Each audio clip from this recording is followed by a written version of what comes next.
Muy buenos días a todos. Muy bienvenidos a nuestro ciclo de charlas sobre asuntos ambientales ofrecido por el conjunto de sedes de la Universidad Nacional desde las oficinas de gestión ambiental. Es un gusto para nosotros ofrecerles la charla de hoy titulada Problemática de las abejas y avispas en el bosque seco tropical, ofrecido por la profesora Mayra Alejandra Galindo Panqueva, profesora invitada por la sede de La Paz, quien es bióloga con maestría en bosques y conservación ambiental de la Universidad Nacional de Colombia. Ella se desempeña como directora científica de la Fundación Uracu, cuyo objeto es promover la protección y conservación del patrimonio ambiental y la búsqueda de alternativas para coexistir en nuestro hogar común, el planeta. Por medio de transformaciones agroecológicas buscan mejorar las interacciones de la fauna y flora silvestre en bosques secos tropicales, con énfasis en abejas nativas. Mayra tiene una amplia experiencia en procesos de conservación de especies como el oso andino, en el bosque seco tropical y abejas nativas, además de gestión de proyectos y búsqueda de financiación. Mayra es cofundadora de la Red de Escuelas de Música del Caribe, una organización no gubernamental que promueve la enseñanza de la música como herramienta para la creación de entornos protectores encaminados a la niñez y juventud del Caribe colombiano, con un componente que involucra el arte y la naturaleza como una de sus fortalezas. Ella es líder del Convivium Slow Food Valledupar, Monty, una organización global que se ha convertido en un movimiento mundial que hoy involucra a millones de personas en más de 160 países que trabajan para asegurar que todo el mundo tenga acceso a una alimentación buena, limpia y justa.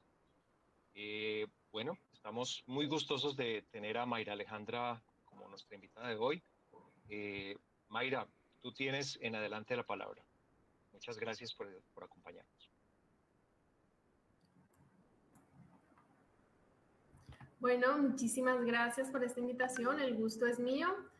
Vamos entonces a iniciar con estas horas de aprendizaje de abejas y avispas. Va a ser algo interactivo, voy a proyectar algunas preguntas que por medio de un programa que se llama, o aplicación que se llama Mentimeter, ustedes van a poder participar. Entonces vamos a dar inicio, puedes activar mi cámara para optimizar el rendimiento del... Listo, entonces vamos a iniciar con la primera pregunta, la cual va a ser publicada en el chat del Facebook y los que se encuentran en sala. Una pregunta muy sencilla que nos va a dar pie a todo lo que vamos a hablar el día de hoy. Y es lo siguiente. ¿Qué es lo primero que pasa por su cabeza cuando escucha algo sobre abejas y avispas? Solo deben dar clic al enlace, responder 3 palabritas y enviar la respuesta. No tienen que colocar nombre ni nada, simplemente vamos a darnos cuenta acá su participación en tiempo real. ¿Listo?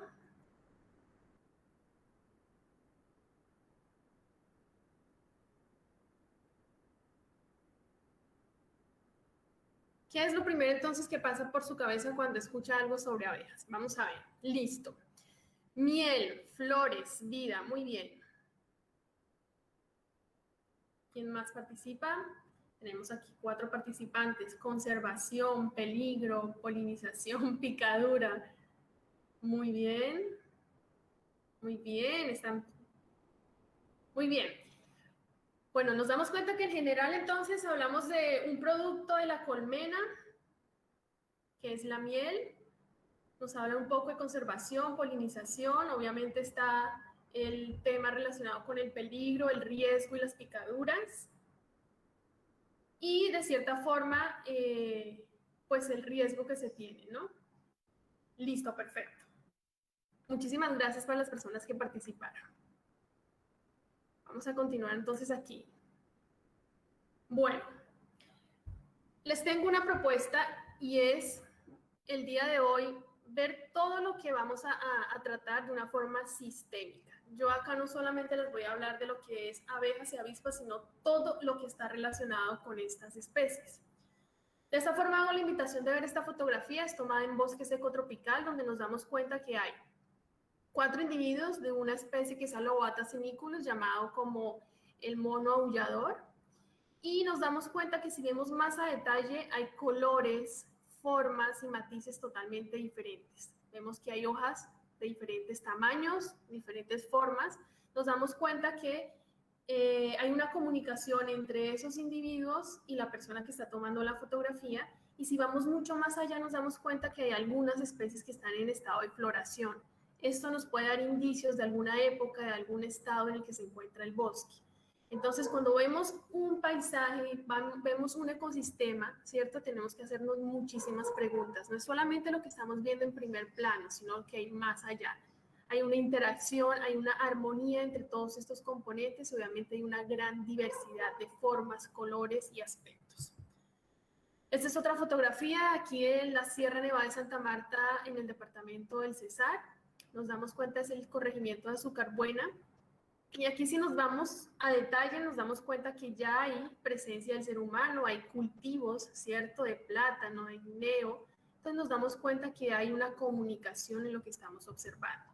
Al igual de esta bellísima ciudad donde nos encontramos el día de hoy, y es Valledupar, el Valle del Cacique Upar. Un valle que está rodeado de dos sistemas montañosos sumamente importantes, y que obviamente nosotros, los que estamos en esta ciudad, no podemos ignorarlo. Hay unas interacciones. Aquí en estas montañas hay cultivos, hay ecosistemas, está el tema del agua, está el tema de muchos productos que consumimos a nivel local, está el tema de todos esos servicios ecosistémicos que nos está brindando estos dos sistemas montañosos muy, muy particulares. Sin embargo, desconocemos esto. Parece como si le diéramos la espalda a ese sistema montañoso y está totalmente relacionado con nuestro entorno.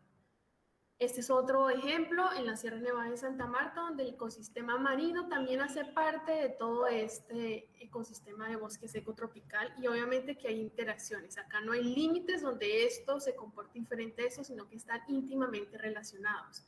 Todo lo que hay aquí en las ciudades va a terminar por aquí, por estos mares. Y por último, es en la ciudad capital de Colombia, la ciudad de Bogotá, donde también nos podemos dar cuenta de esas interacciones que hay con nuestro entorno, ¿cierto? Obviamente sin omitir que aquí hay páramos, especies, vemos campesinas, obviamente hay muchas interacciones, cultivos y demás que están relacionados con las ciudades. Entonces la invitación es a no darle la espalda a estos ecosistemas que son de suma importancia para esa armonía que debe existir. De esta forma entonces vemos esto como una bicicleta, un elemento que digamos es muy común, la mayoría de personas la sabemos manejar y sabemos que es un elemento que nos ayuda a desplazarnos de un punto A un punto B, ¿cierto? Esa es como su funcionalidad, más allá de lo que podemos realizar, el deporte y demás. Acá vemos diferentes diseños, su funcionalidad no ha cambiado. Y vemos que está conformado por diferentes elementos todos de suma importancia, uno más importante que otro, ninguno. Todos son de suma importancia. Si de pronto quitamos la silla, pues yo he visto muchas personas con cicla que van sin silla, obviamente se hace más dispendioso, pero funciona de llevarnos de un punto A a un punto B. Lo mismo pasaría si de pronto le falta un pedal. Lo mismo pasaría si de pronto le falta alguna parte que no nos cambie esa funcionalidad. Pero si quitamos de pronto una rueda, obviamente que no se va a poder desplazar. Así pasa en los ecosistemas. Es una red de interacciones, nada es lineal, sino que todo está engranado y todo está relacionado entre sí para poder funcionar. Y es que esto obedece a algo muy particular, y es cómo en los colegios o en las instituciones educativas desde pequeños nos enseñan de que todo es lineal.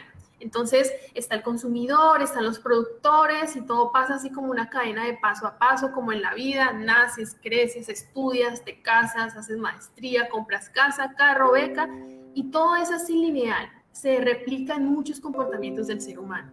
Pero la invitación el día de hoy es que olvidemos esta linealidad y empecemos a hablar de redes de interacciones, porque es que realmente es así como funcionan los ecosistemas.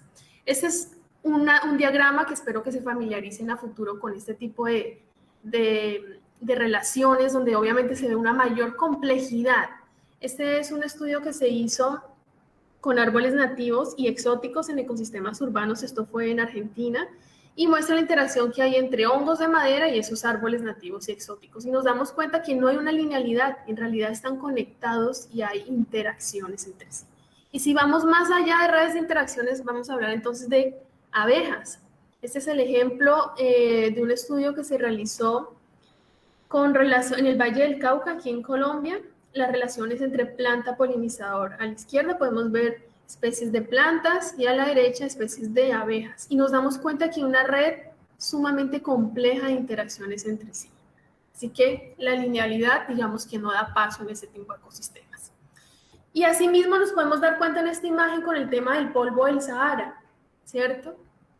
En África, esto es una fotografía tomada de cómo ese polvo se desplaza por todo el tema de las corrientes y demás y logra llegar hasta este continente. Entonces nos damos cuenta que aquí primero no hay barreras como las que nosotros delimitamos como seres humanos, de que aquí está Colombia, Venezuela, Brasil, sino que realmente todo está conectado entre sí. Nuestras acciones realmente repercutan como tal el hogar común, el planeta Tierra. Entonces hay que tener en cuenta esto. Ese es el polvo del Sahara que viene aquí hacia la parte de Colombia y está relacionado con la fertilización del bosque amazónico. Entonces definitivamente debemos aceptar la complejidad, pero no es una perspectiva de dificultad como algo difícil, sino complejidad es desde la perspectiva de la diversidad, desde la perspectiva de que hay una cantidad innumerable de elementos que hacen parte de todos estos ecosistemas. Esta es una fotografía tomada desde la serranía del Perijá hacia la Sierra Nevada de Santa Marta. Aquí podemos ver uno de los picos de la Sierra Nevada de Santa Marta. Nos damos cuenta que en estos kilómetros la complejidad es diferente en diferentes espacios y obviamente que los ecosistemas varían. Cito esta frase de Alvin Toffler. Bueno, él fue un escritor sociólogo, escribió muchísimo sobre temas tecnológicos y nos dice lo siguiente, me permito citarlo. Los analfabetas del siglo XXI no serán aquellos que no sepan leer y escribir, sino aquellos que no puedan aprender, desaprender y reaprender. Algo muy importante el día de hoy, con que vamos a aprender pues, el tema relacionado con abejas y avispas y cómo se relaciona con todo nuestro contexto. Y esas son algunas recomendaciones de algunos textos que pueden conseguir, muy buenos, relacionados pues, con estas temáticas. Bueno, aquí les voy a proyectar un video elaborado por medio del satélite GOSE, donde nos damos cuenta de que el globo terráqueo que está en nuestras instituciones educativas, pulido, liso, está muy lejos de la realidad. Aquí nos damos cuenta un mapa en donde se tienen en cuenta las fuerzas gravitatorias de la Tierra y nos muestra, digamos, que la forma es totalmente diferente a lo que nos han por muchos años mostrado en nuestros colegios, ¿cierto? Es más compleja, está achatada por los polos, el hemisferio sur es un poco más voluminoso que el norte y obviamente que tiene rugosidad por el tema del relieve del terreno.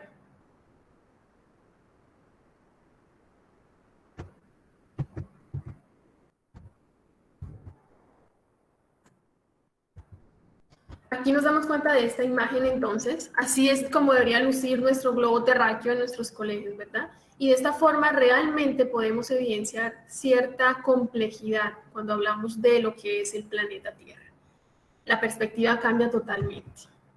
Y así está, digamos que Suramérica, el Abya Yala, ¿cierto? Este territorio sumamente complejo con algo interesante que es este sistema montañoso y que son los Andes, ¿cierto? Este sistema montañoso que define obviamente en Colombia nuestra geografía, porque es que estos ecosistemas que se encuentran aquí en la sierra son totalmente diferentes a los que se encuentran en la serranía del Perijá.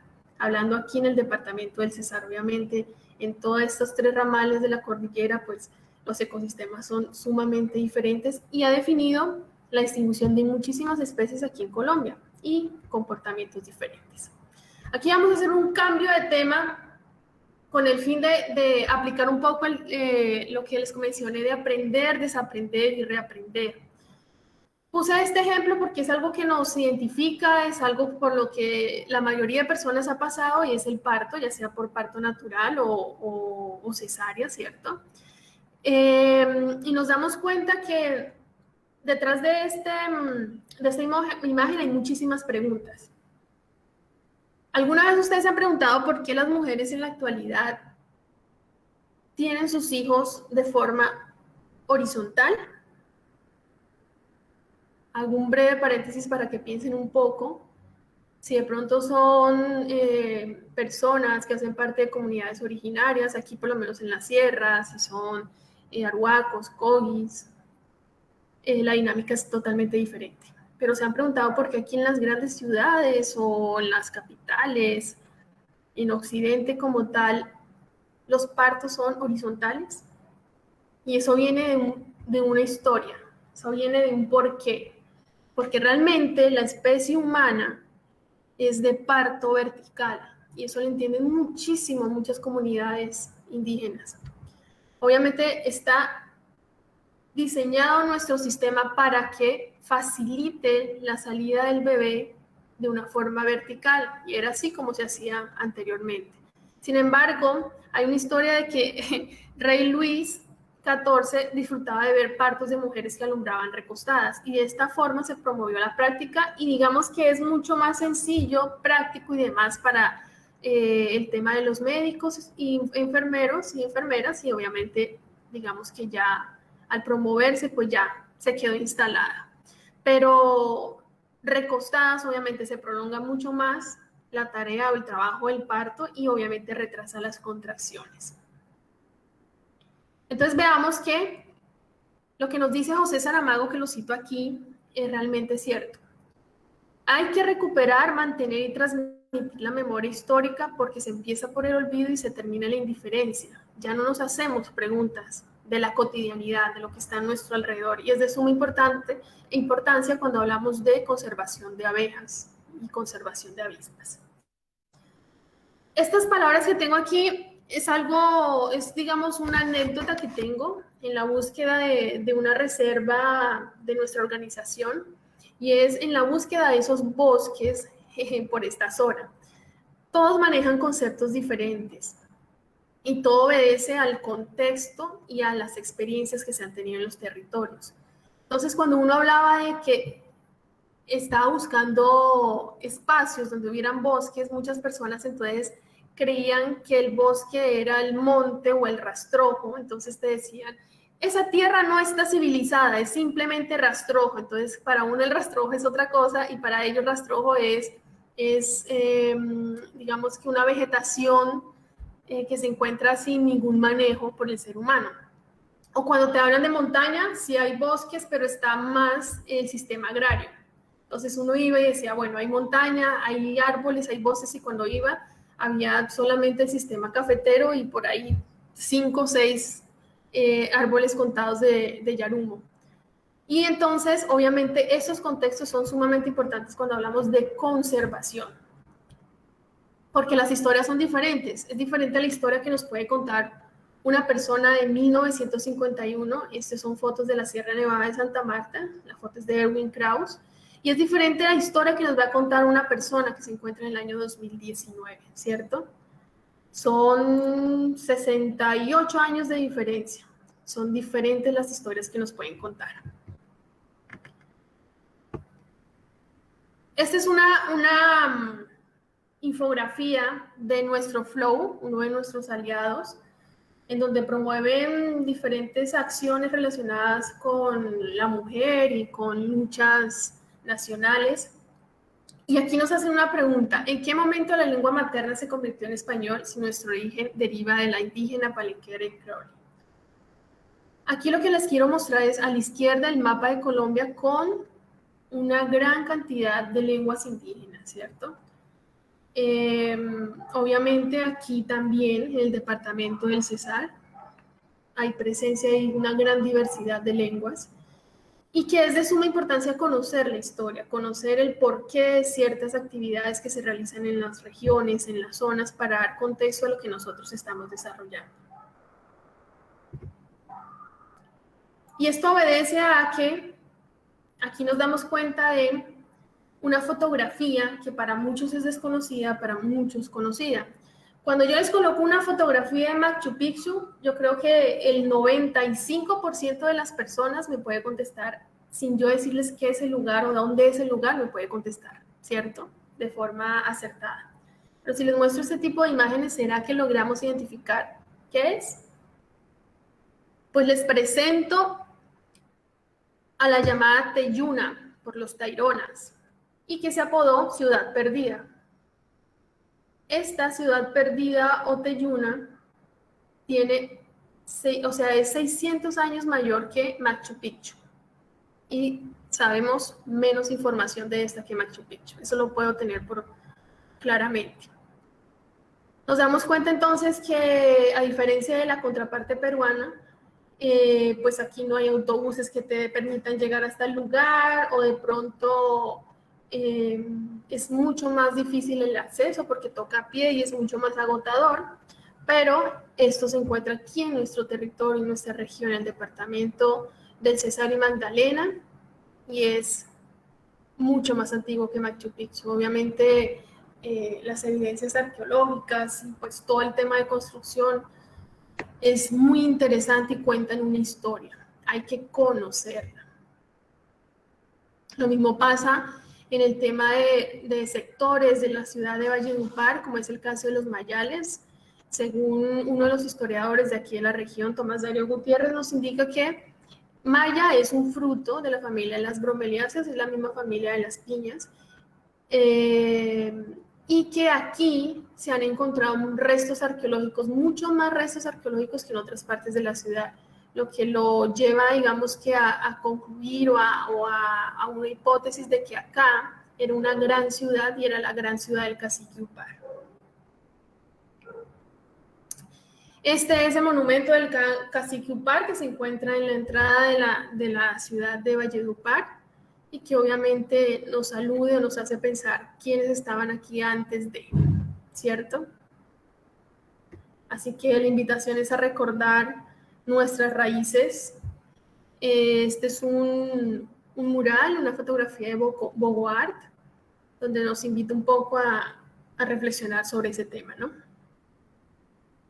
Cito una vez más una frase de Rudolf Steiner que nos indica que uno de los peores y más dañinos signos de esta época es que la gente se preocupe tan poco de los hechos y que no tenga interés por preguntar cómo han llegado a suceder. Y eso está muy relacionado con la diversidad, la biodiversidad desde cualquier aspecto en el que se vea. Aquí en esta imagen nos damos cuenta de diferentes especies de escarabajos, todos son escarabajos, pero miren que hay formas, colores, y eso solamente se ve en la fotografía, pero si nos vamos más allá de sus hábitos, de su forma de existir, de permanecer en los territorios y en los ecosistemas, pues va a ser totalmente diferente, ¿no? Todo esto que les he comentado de pronto responde un poco a nuestra historia. Rápidamente les voy a mostrar unas imágenes de Se lo explico con plastilina. Esta es una exposición que fue realizada para el Banco de la República y nos muestra un poco de nuestra historia y recordar por qué, porque esto realmente responde a muchas preguntas de ciertos comportamientos que tenemos en la actualidad con el tema de la biodiversidad. Entonces iniciamos con la imposición de una nueva religión. Digamos que uno de los argumentos ideológicos de la conquista fue esa evangelización de las comunidades originarias. Los ritos y las creencias ancestrales de los pueblos, pues obviamente fueron combatidos con gran determinación, y todo lo que era contrario al cristianismo, pues obviamente era ilegítimo. Tenemos esta otra fotografía que nos muestra todo ese tema de esa conquista devastadora, pues porque tras los primeros 70, 60 años de la conquista española, toda esa población indígena obviamente fue diezmada de un modo radical, aparte de la violencia que se ejerció por parte de las personas que llegaron, pues también llegaron enfermedades, obviamente de los cuales nosotros aquí no teníamos anticuerpos, y obviamente fue un filtro sumamente amplio. Estuvo el sarampión, la viruela, muchos resfriados y obviamente lo que produjeron fueron cientos de muertes. Tenemos esta otra imagen, ese tema de la cultura desarraigada y esclavizada, con el descubrimiento de América y el desarrollo de esa economía capitalista. En el siglo XV obviamente aumentó el comercio de seres humanos y pues eran, digamos que los tratos no eran nada humanos, ¿cierto? Eran vendidos prácticamente como mercancías en América y en otras partes del mundo. Asimismo, nacen diferentes chispas de revolución, muchos personajes, no voy a citarlos todos, acá solamente traje a colación a Manuela Beltrán con el tema de esa revuelta popular por medio de los impuestos que estaban cobrando pues a los pueblos. Tenemos esa época de las expediciones botánicas que iniciaron en el año de 1783. Fue una iniciativa de José Celestino Mutis, entre otros, y digamos que promovió o realizaron muchísimos estudios relacionados con la flora, que obviamente se mantienen hasta la actualidad.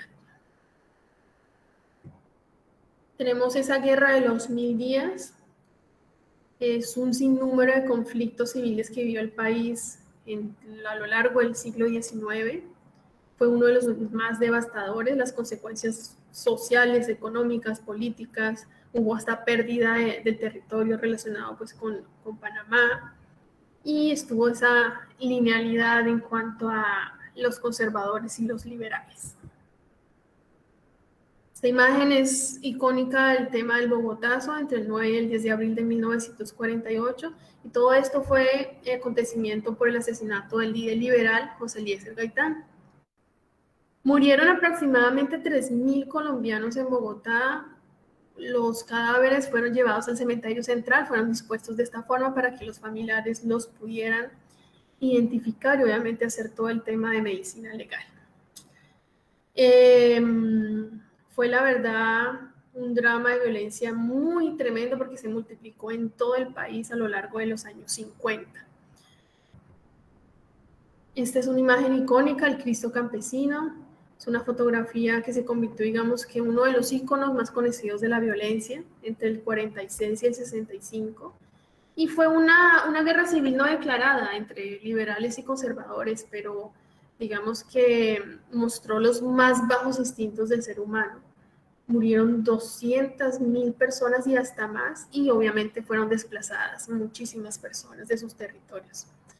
Los departamentos más mencionados son Caldas, Santander, Norte de Santander, Cundinamarca, Antioquia, el Valle, entre otros. Venimos en esta época entonces de Jaime Garzón, el humorista y gestor de paz que fue asesinado en el 99. Tenemos el tema de la Operación Orión, que fue en el octubre del 2002. También se realizaron diferentes operaciones en conjunto en la Comuna 13 de Medellín. Y la idea era desarticular milicias en distintos grupos guerrilleros, que eran los que tenían el control sobre la zona. Después de 3 días hubo muertes, 72 personas muertas, muchos desaparecidos hasta la fecha, muchos inocentes. Y digamos que este operativo fue polémico porque se hizo en colaboración con grupos paramilitares. Después de sacar entonces la guerrilla, el Estado se fue y la zona quedó en poder de los paramilitares. Tenemos este otro evento que son el tema de los secuestrados. Digamos que no solo afectó a las élites económicas y políticas, sino que fue a toda la sociedad. Y se vio obviamente afectado el tema del trato inhumano, el tema que se dio con relación a los secuestros. Y tenemos las Madres de Soacha, que es otra imagen icónica, que aún todavía marchan y están en la lucha de buscar respuestas. En el año 2008 pues fueron desaparecidos pues con todo este tema de los falsos positivos. Y todo esto nos muestra definitivamente esa guerra hipócrita de más de 60 años que hemos tenido en Colombia y que definitivamente hablar de solidaridad y cooperación es complicado. Por eso trabajar en equipo en nuestro país es de trabajo, es de tener mucho tacto y con las comunidades también.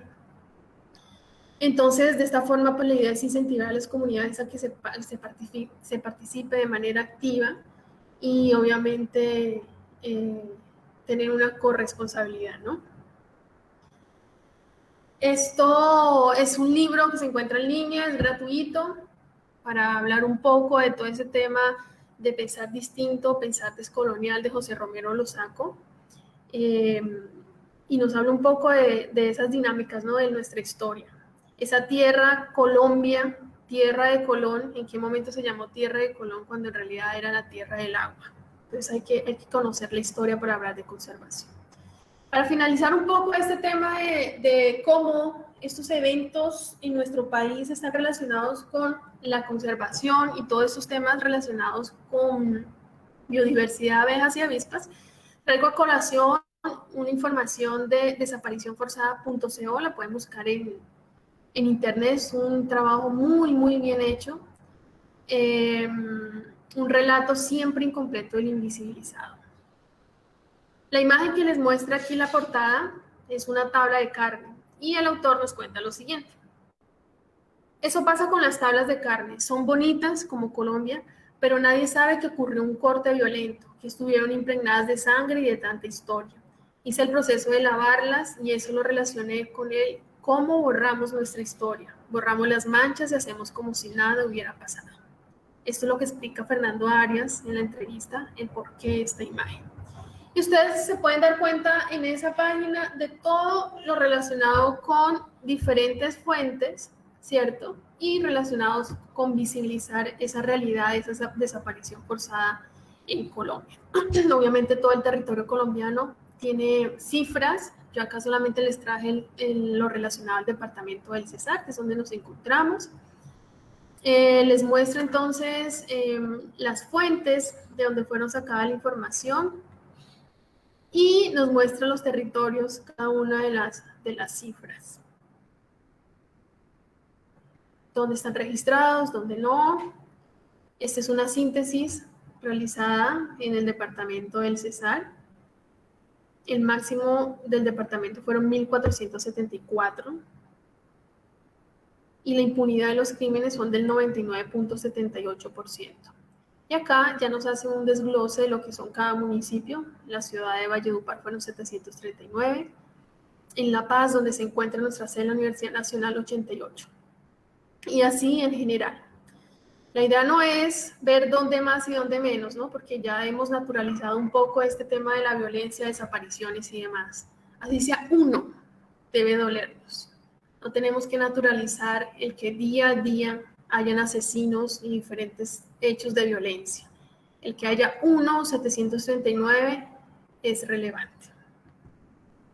¿Por qué les hablo de todo eso? Entonces ustedes se preguntarán, pero si nos vinieron a hablar de abejas y avispas, ¿de qué estamos hablando? Bueno, Stuart Hanson es experto en biología de la conservación, fue voluntario del Cuerpo de Paz de los Estados Unidos en Uganda y ayudó a establecer el programa de turismo de gorilas de montaña del Parque Nacional Winti. Por medio de esta experiencia, él comenta lo siguiente: cualquier esfuerzo de conservación es estable y sostenible como el contexto político y social en el que se tiene lugar. Y las personas que vamos a campo sí que sabemos todo esto. Definitivamente, analizar la relación que existe entre la guerra y la biodiversidad, digamos que dio un llamado a que se creara una subdisciplina, entre comillas, y es la llamada ecología de la guerra. Y acá lo que hace uno es estudiar las implicaciones ambientales de todos los conflictos armados y cómo entre todas sus etapas se relaciona con esta biodiversidad. Porque si hablamos de guerra, nos estamos, digamos que profundizando información relacionada con todos los preparativos que tiene que ver con la guerra. La guerra como tal y después la posguerra. Obviamente que los conflictos armados van mucho más allá de esas erupciones esporádicas de violencia. Son dinámicos, así como los ecosistemas y la biodiversidad. Las implicaciones, pues son muchísimas, son sorprendentes en la biodiversidad, porque fíjense que, digamos, cuando se prepara todo el tema de la guerra, hay contaminación significativa en la fabricación y en la prueba de armas, ¿cierto? También hay degradación de muchas áreas de tierra porque tienen que hacer capacitación y entrenamiento militar. Obviamente hay guerras, por medio de las guerras se erosiona todo el tejido social y político que está protegiendo la biodiversidad, y eso sí que lo sabemos aquí en Colombia con el asesinato de tantos líderes sociales y ambientales. Y también conducir a la recuperación de todos estos recursos, pues tiene una reducción de toda esta biodiversidad. Obviamente también es muy común la extracción de recursos, como cuáles: la madera, los diamantes, el oro, la vida silvestre, etc. Para financiar la guerra hay aumento de cacería, ¿cierto? Deforestación, mejor dicho, hay desplazamiento de poblaciones locales, aumento de producción de narcóticos como tal, etc. Entonces miren cómo se relaciona con la biodiversidad. Y si nos damos cuenta y solapamos diferentes mapas de lo que son las guerras con los puntos calientes de biodiversidad o los hotspots que llamamos, obviamente están sumamente relacionados, muy relacionados, se solapan. Así que realmente una de las primeras prioridades en la conservación y en los paisajes después de la posguerra, pues imagínense, debe ser el conocimiento de todos estos contextos sociales que se encuentran en la zona. Si hablamos de todas esas consecuencias ambientales que nos deja la guerra, pues nos abrumaríamos un poco. Ahorita les muestro ya localmente en Colombia cómo es la dinámica. Pero se disminuyen, por ejemplo, las actividades humanas, ¿cierto? Obviamente hay lugares donde se desarrollaba la agricultura, que ya no va a pasar. Y entonces miren cómo se relaciona hasta para las personas que están ajenas al campo y que se encuentran en la ciudad.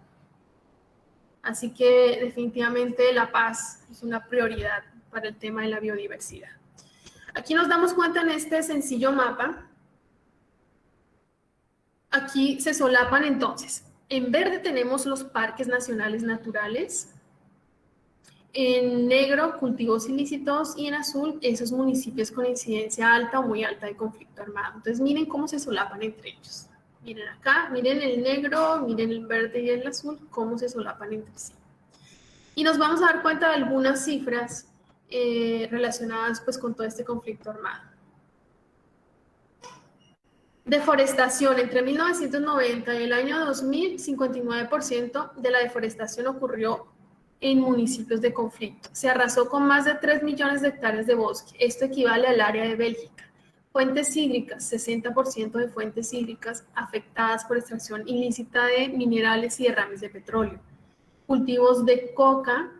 En el 2011 y 2013, casi 90.000 hectáreas se encontraron en zonas de conflicto. Eso es 2 veces la extensión de Suiza. Y más allá de esos cultivos está cómo está la erradicación con el tema del llamado glifosato, ¿cierto?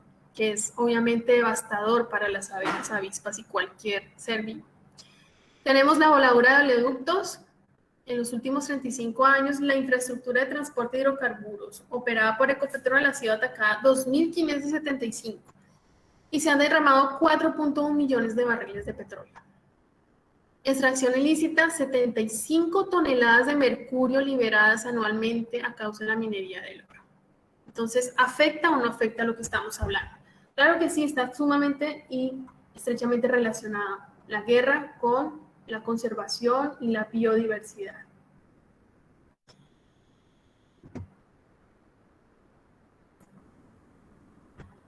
Hablando o entrando ya un poco más en el tema que nos convoca el día de hoy, esta es, a la izquierda, es la carátula de un libro muy interesante en el que el Instituto de Smithsonian de Investigaciones Tropicales y el Instituto Humboldt, que es el encargado de recopilar y de hacer diferentes investigaciones a nivel nacional relacionados con biodiversidad, presentan esta obra que se llama Hace tiempo, un viaje paleontológico ilustrado por Colombia.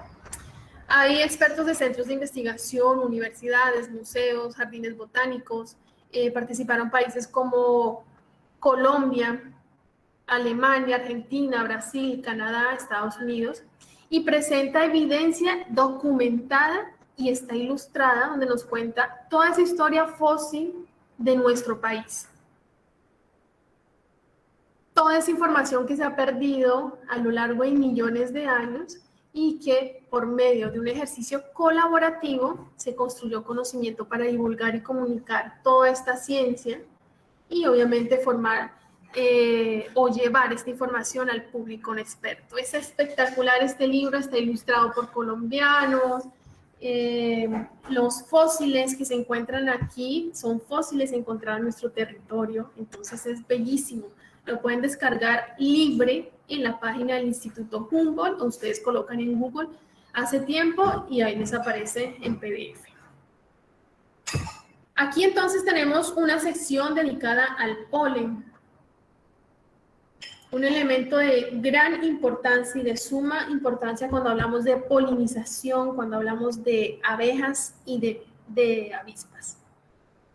Y nos comenta que tanto el polen como las esporas no solamente son procesos de reproducción, no son importantes para el proceso de reproducción de las plantas, sino que también son muy valiosos para diferentes ramas, hasta de la medicina y de la paleontología. Si hablamos de Colombia, el polen y las esporas son el grupo fósil más abundante, tanto en las rocas como en los artefactos arqueológicos, y de esta forma pues se puede evidenciar muchísima información basada. Entonces es de gran importancia este tema de textos. Si ustedes están en instituciones educativas, difundirlo es de gran importancia. Y allí también tenemos esta ilustración, nos habla sobre la anatomía del polen, nos habla un poco sobre cómo es esa estructura, ¿cierto? Y nos muestra aquí algunas formas de polen, que es la que podemos nosotros evidenciar cuando hacemos análisis palinológico, cuando queremos saber qué especies se está polinizando o con qué se está relacionando la abeja. Es muy, muy interesante esta información. Y cuando hablamos de polinización, obviamente no solamente hay que hablar de abejas, hay que hablar de muchas especies, individuos, grupos que hacen o están involucrados con este proceso. Tanto así que hasta murciélagos están involucrados con este proceso. Aves, mariposas, algunas avispas, obviamente las abejas, entre otras moscas, muchísimos grupos, especies y demás se encuentran involucrados. Pero pues no podemos hablar de todos porque duraríamos años hablando de cada uno de los grupos. Vamos a hablar de lo que son las abejas y las avispas y esas problemáticas a las cuales están sometidas. Y como estamos hablando un poco de historia, ¿cierto? Pues obviamente si hablamos de historia de abejas, tenemos que hablar de la agricultura convencional y todo ese legado de la revolución verde que nos ha dejado. Esa dependencia energética que tenemos, esa mecanización, uso de insumos externos como los agrotóxicos, ese monocultivo extensivo y obviamente que se traduce en mayor dinero, pero obviamente se ignora los impactos ambientales que se tienen alrededor de todas esas prácticas. El legado de la Revolución Verde fue después de que acabó la Guerra Mundial, ¿cierto? Todos esos insumos, porque si no sabemos, los insumos que se usan para la guerra también se usan para hacer los fertilizantes y demás. Y acá vemos también la inspiración de esas máquinas que se usan en la guerra, también se usan aquí en los territorios para el tema agrícola. Nos damos cuenta que algunos de esos impactos ocultos de esa práctica convencional, pues nos muestra ese tema de escenarios. Es una fotografía tomada y nos muestra el río Mississippi cómo transporta sedimentos al Golfo de México.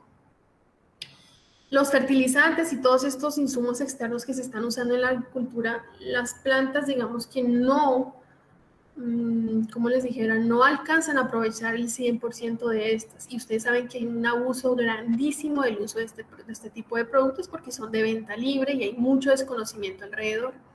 Obviamente todo esto baja, así como les mostré en la fotografía de cómo se relaciona la ciudad de Valledupar con el mar, así estamos relacionadas todas las ciudades que nos encontramos en la parte continental y cómo está relacionado con los mares.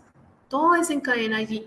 Y aquí nos damos cuenta del lavado increíble de todos esos fosfitos, fosfatos y demás productos derivados de esta industria de agrotóxicos que obviamente se desencadenan o quedan aquí en el mar.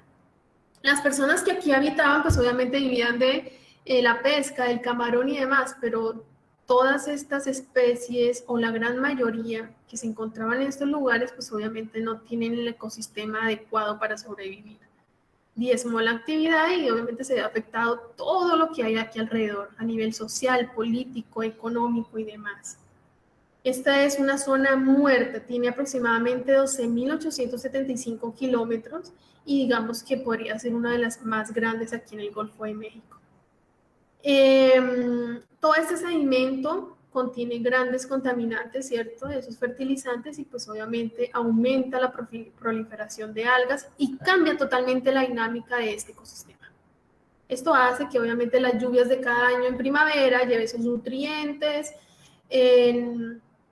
y caigan todas estas aguas residuales hacia el mar. Tenemos esta otra fotografía en donde nos hacemos una pregunta y es, ¿desde cuándo naturalizamos la aplicación de tóxicos a nuestra comida? ¿Por qué una persona se tiene que vestir con este tipo de indumentaria para realizar actividades en sus cultivos? Tenemos esta otra fotografía que nos muestra otros impactos ocultos, como son el tema de la deforestación, las erosiones, todo lo relacionado con las inundaciones, porque hay unas dinámicas que se han cambiado en nuestro territorio y en nuestro entorno. Y aquí les traigo algunas cifras que son bastante ilustrativas. Los campesinos son los principales proveedores de alimento para más del 70% de la población mundial y la producen con menos del 25% de los recursos. ¿Cuáles recursos? Agua, suelo y combustible. Mientras que toda la cadena de agroindustria utiliza más del 75% de esos recursos agropecuarios y es una de las principales fuentes de emisiones de gases de efecto invernadero y solamente proveen comida a menos del 30% de la población mundial. Nos damos cuenta que en la actualidad al menos 3.900 millones de personas padecen de hambre o mala nutrición, no porque no haya lugar donde sembrar, sino que las dinámicas son diferentes. Entonces nos dimos cuenta que después de más de 50 años la Revolución Verde realmente fue incapaz de alimentar al mundo y esa fue la idea que se vendió. La Revolución Verde va a alimentar al mundo, pues no fue así. Toda esta cadena agroindustrial obviamente exige y demanda muchísimos recursos que no son renovables, combustibles fósiles, fertilizantes, venenos, máquinas, semillas que son agrodependientes a insumos petroleros, etcétera, y obviamente que esto no es nada sostenible. A modo de ilustración les muestro esto, que está basado en modificado de uno de mis maestros, Jairo Restrepo Rivera, y es el destino de las calorías producidas por la agroindustria representada en 100 platos. Acá les estoy mostrando a la derecha 100 platos. Ahora vamos a hablar de cada uno de estos, de este destino de calorías. El 44% que está en rojo se destina a la producción de carne, el 15% se pierde en transporte y almacenamiento, el 9% se usa para biocombustibles y otros productos, el 8% se destinan a la basura, una gran problemática a nivel mundial. Si pueden buscar mucho más información sobre los desperdicios de comida, es una cifra bastante preocupante. Y solo el 24%, es decir, 24 platicos aquí ilustrados, son consumidas directamente por la gente. Definitivamente este sistema no es nada viable a futuro. Y obviamente que las repercusiones pues ya las estamos notando. Y todo esto se relaciona en nuestro territorio también con la tenencia de la tierra. Nosotros somos los primeros en aves y muchísimas cosas más de biodiversidad, pero también somos los primeros en América Latina como la región con la mayor desigualdad en la distribución de la tierra. Las cifras nos indican que el 80% de las tierras son manejadas por el 1% de la población, mientras que el 20% de las tierras restantes está manejado por el 99%. Por eso es que nos damos cuenta de las diferentes luchas que día a día se hacen a nivel nacional. Esto no es simplemente por hacer bulla o marchar porque sí. hay un porqué, hay un trasfondo y una historia importante. Y mientras en unas partes del mundo, cuando un niño le pide a la mamá que tiene hambre, le dice que quiere helado, que quiere un juguete Kinder, etcétera, nos damos cuenta que por otra parte en el mundo hay personas que piden así sea un poquito de arroz. Los problemas de obesidad que hay en ciertos países y desnutrición en otros, pues son sumamente importantes y para estudiar, ¿no? Y para tomar acciones con relación a todo ese tema de violencia, paz y conflictos ambientales en Colombia. Aquí tenemos también la proliferación de los monocultivos, donde definitivamente la biodiversidad y diversidad no es nada evidente. Y esto se relaciona con los manejos y todo lo necesario para realizar este tipo de cultivos, ¿verdad? Bueno, entonces, ¿y las abejas y las avispas para cuándo? Vamos a continuar entonces con la siguiente pregunta. Les van a compartir el enlace nuevamente, tanto en Facebook, en el chat del Facebook, como en el chat de la sala. Y la pregunta es, ¿cuál es la diferencia entre abeja y avispa?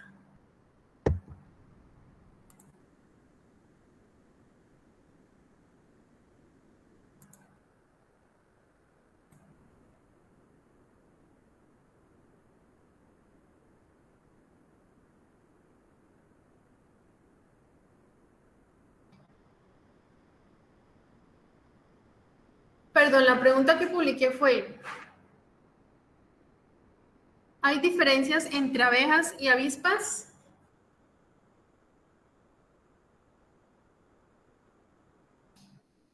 Muy bien, 14 participantes, va en aumento. Todos dicen que sí. Pues sí, obviamente sí las hay, ¿cierto? ¿Y sabemos cuáles son?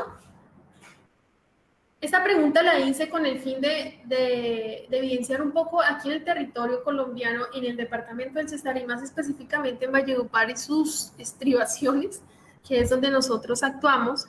La abeja y la avispa es lo mismo. Acá le decimos a la avispa abeja y a la abeja avispa. Es decir, cuando relacionan estos dos conceptos, son lo mismo. Entonces se hace un poco complejo el hablar de la misma especie, pero siempre hay que verificar a qué se refieren. ¿A qué se refieren cuando se hablan de bichos? ¿Realmente son bichos? Bueno, acá les traigo una imagen interesante que nos muestra el tamaño de los organismos, ¿cierto? Está representado por número de especies descritos por taxón y nos muestra en la gráfica, en el dibujo, esa cantidad, es decir, que el mayor número de especies descritos está relacionado con los insectos, ¿cierto? Y los artrópodos, que son la mayor cantidad de especies. Entonces podemos ver la magnitud de los organismos que es proporcional al número de especies del grupo que representa. Aquí vemos a esta especie acá representando el mayor número de especies para este taxón, que es el insecta. Es obviamente imposible ignorarlos, están en nuestro día a día y hay que conocerlos para conservarlos, porque no todos son bichos y no todos son iguales. Las dinámicas son totalmente diferentes. Esto tiene una implicación tan enorme que cuando usted aplica un insecticida a una araña está haciendo algo que no debería. Y es mucho el desconocimiento que hay alrededor de esto. Nos damos cuenta entonces que los insectos constituyen más de la mitad de los seres vivos del planeta. Hasta la fecha aproximadamente se han descubierto más de 1 millón de especies y todavía día a día se están encontrando más. Se han estimado que hay alrededor de 10 trillones de insectos vivos en el planeta. O hay 40 millones de insectos en un área equivalente al tamaño de un campo de fútbol americano. Así que imagínense la gran diversidad que hay en este grupo, en este taxón de insectos. ¿Qué son los insectos? Los insectos son una clase de animales invertebrados del filo de los artrópodos y se caracteriza por presentar un par de antenas, escuchen muy bien, 3 pares de patas y 2 pares de alas, que puede reducirse o faltar dependiendo de la especie y las dinámicas, pero bueno, esta es la generalidad. Y la ciencia que la estudia es la entomología. Entonces, hacen parte del reino de los animales, del filo de los artrópodos, La clase son los insectos, ¿listo? Y dentro de esta clase de los insectos hay diferentes órdenes.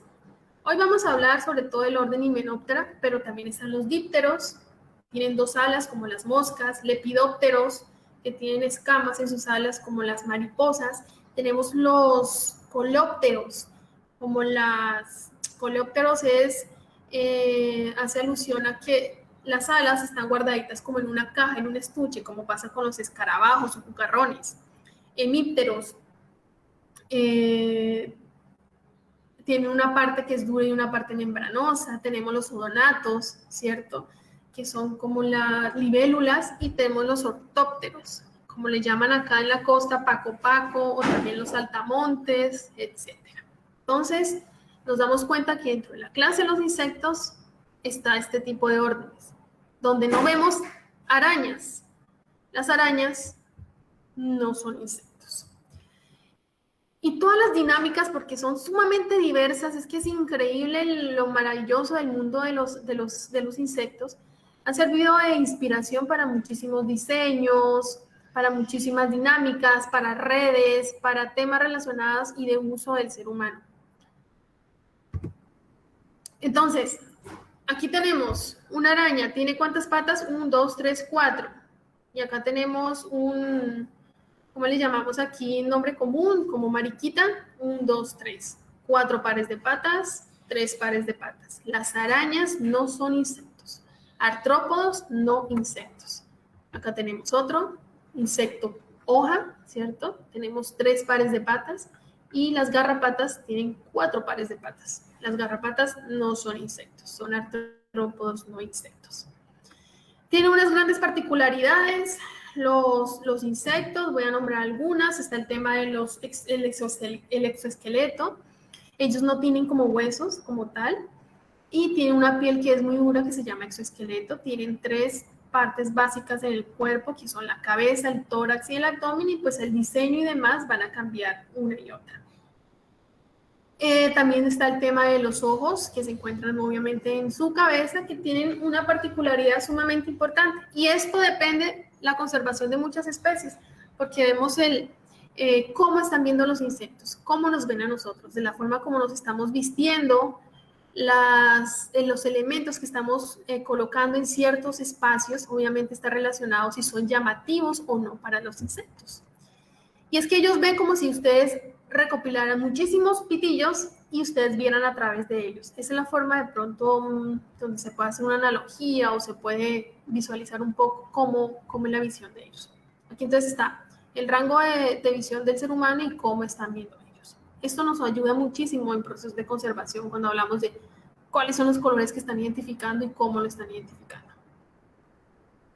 Y finalmente la metamorfosis, que es un aspecto muy importante en la mayoría o en algunos, ¿cierto? Y es esa transformación que experimentan diferentes especies en su desarrollo biológico, en donde se afecta la forma, las funciones y el modo de vida. Ejemplo, pues acá tenemos la de la mariposa, desde que es una oruga, una pupa, y ya llega a ser mariposa. Bellísima toda esa transformación. ¿Cuál es el rol ecológico de estos insectos? Pues son muchísimos. En resumen, representan más del 65% de la biomasa animal. Funcionan como base de alimento para otros animales, como aves, mamíferos, incluso el ser humano. Polinizan plantas y garantizan frutos y semillas fértiles. Se alimentan de cadáveres, heces de animales y otros organismos. Y así entonces podemos ver que hay depredadores, como la mantis religiosa, recicladores como hormigas y termitas, fabricantes de comida como abejas, fabricantes de seda como el gusano de seda, o degradantes como el escarabajo estercolero. Hablando un poco de las avispas, entonces pertenecen a uno de los grupos de los artrópodos, que son los más diversos en los ecosistemas terrestres. Son muy importantes por su rol trófico, porque ellos son controladores naturales de otros insectos. Es más, actúan como parasitoides, es decir, parasitan a otros individuos, y también son depredadores de muchos insectos que son fitófagos, se alimentan de plantas. Sin embargo, pues todo el tema de la pérdida del hábitat, la transformación y fragmentación de estos, pues obviamente ha dificultado su conservación. Aquí les muestro este personaje. Garvin Broad es el curador del Museo de Historia Natural en Londres, y él admira muchísimo las avispas, y cuenta historias relacionadas con ellas y cómo parasitan. Una de sus historias son las siguientes. Primero, inyéctale una poderosa neurotoxina en el cerebro. Eso le imposibilita volar, la hace sumisa y la rinde a tus pies. Segundo, rebana una de sus antenas y bebe el líquido pegajoso que drena. Luego arrástrala por un muñón hasta tu guarida, como un perro con una correa.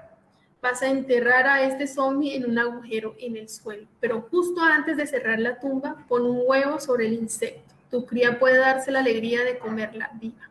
Así pasa con algunas abejas que parasitan arañas. Las podemos ver aquí en el bosque seco tropical, algunas especies. Esa es una de las que él menciona, que es la avispa esmeralda, que también se relaciona con este proceso de parasitación. Esta es una fotografía tomada aquí en bosque seco tropical, en el ecoparque de Los Besotes, y nos damos cuenta que las avispas tienen su rol en la naturaleza y son muy importantes. Ellas, digamos que no están en la naturaleza precisamente para molestar a los seres humanos. Definitivamente no. Ellos cumplen roles muy interesantes y uno de ellos es mantener bajo control a muchos otros insectos. Más o menos, cada insecto que podamos imaginar probablemente tenga alguna especie de avispa que la ataque. Y si no fuera así, de pronto estaríamos usando el triple o más de pesticidas de lo que ya aplicamos en la actualidad. Imagínense la relevancia. Aquí les muestro algunas especies de abejas. Esto fue un listado de avispas, un listado de avispas sociales en el departamento de Sucre, en bosque seco tropical, López y colaboradores en el 2003. Ahí en el campus de la Universidad Nacional se pueden identificar algunas. Obviamente los nombres comunes varían. Aquí yo les muestro los nombres científicos. Allá podemos ver Polibia occidentalis, según lo que pudimos evidenciar cuando fuimos a realizar la visita. También se encuentra Polistes versicolor, que es esta número C, y deben haber muchísima diversidad de avispas, que obviamente los que se encuentran dando clase allá en la Universidad Nacional C de La Paz, pues se dan cuenta de las estructuras maravillosas que construyen. Ahora, hablando de abejas, que es, digamos, la especialidad de nuestra organización y como tal, hablamos entonces de servicios ecosistémicos y están muy relacionados con la regulación, es decir, el mantenimiento de calidad de aire, regulación del clima y control de la erosión, porque están relacionados pues con la polinización de muchas plantas de los bosques y demás. Estas son cifras interesantes. Hay que tener en cuenta para hablar de estos procesos que no solamente hay una especie de abeja, ¿cierto? La apis mellifera o la africanizada, que todo el mundo conoce, a la que le teme, y como nos dimos cuenta al inicio de las preguntas, nombramos ese término de peligro, de picadura y demás. Pues les comento que a nivel mundial, hasta la fecha, se han identificado más de 20,000 especies diferentes de abejas, de las cuales el 5%, es decir, aproximadamente 1,000, son sociales. ¿Qué quiere decir esto? No todas tienen esa conformación social, hay solitarias, y son la gran mayoría. En Colombia se han identificado aproximadamente 604, 605 especies, y de esas el 40%, es decir, aproximadamente 240, son sociales y se encuentran aquí en Colombia. Les voy a ir mostrando algunas ilustraciones de Angeli Castillo Alarcón. Este fue un folleto que realizamos, un afiche, para mostrar esas especies de bosque seco tropical que se encuentran aquí en el departamento del Cesar, algunas de ellas. Estas son ilustraciones y obedecen a un proceso que nosotros tenemos, que es la red de guardianes de abejas. Eso hace parte de ese material divulgativo digamos, gratuito, de acceso libre, con el fin de democratizar la información. Tenemos esta que es nuestra insignia para nuestro logo de la red de guardianes de abejas, y es la abeja cargabarro, Melipona favosa. Sumamente importante y relevante en la historia aquí, cuando las casas eran en bareque y en barro. Había una asociación muy interesante, se conservaban, las guardaban en calabazas, hacían ahí sus nidos y realmente ellas no tienen un aguijón funcional para atacar ni para picar. O no usemos la palabra atacar, sino defenderse. Son dóciles, son bien interesantes y hermosas. Y están relacionadas con la polinización de muchas especies de bosque seco tropical, de plantas, y es, digamos, una especie de abeja endémica de estos bosques secos tropicales. Está obviamente en vía de extinción, vulnerable. Tenemos estas abejas, la abeja de la arena, son abejas que nidifican en los suelos. No todas, como les dije, están con esa conformación como la mayoría de personas conocen, Centris tarsata. Tenemos esta bellísima Euladema cingulata, polinizan orquídeas, perdón. Se les llama abejas de las orquídeas, tiene una probóscide, tiene una lengua larguísima para poder tener acceso al néctar. Son peludas, son gordas, grandes. Si se dan cuenta, la diversidad es amplia y eso es en bosque seco tropical. Esta es especie Silocopa, SP, el abejorro carpintero. No son cucarrones, no son coleópteros, son abejas. Bellísimas también, grandísimas. Se alimentan, o bueno, están relacionadas con la madera, nidifican en madera y demás. Tenemos esta que es la Partamona cupira, enredapelo. Hay varias especies que se les llama enredapelo porque su forma de defensa, como no es el aguijón, pues ellos se congregan y se le enredan a uno en los cabellos. Tenemos abeja esmeralda, Pseudoboclora gramínea, hermosísimos sus colores, sumamente llamativas. La rabopintada, Trigona fulventris, todas estas que les estoy mostrando aquí no tienen un aguijón defensivo. Son dóciles. Tenemos esta que es también abeja de las orquídeas, Euladema policroma. Trigona maltea, la vemos mucho cuando hay mangos en el bosque en descomposición, están ellas ahí alimentándose y tomando recursos.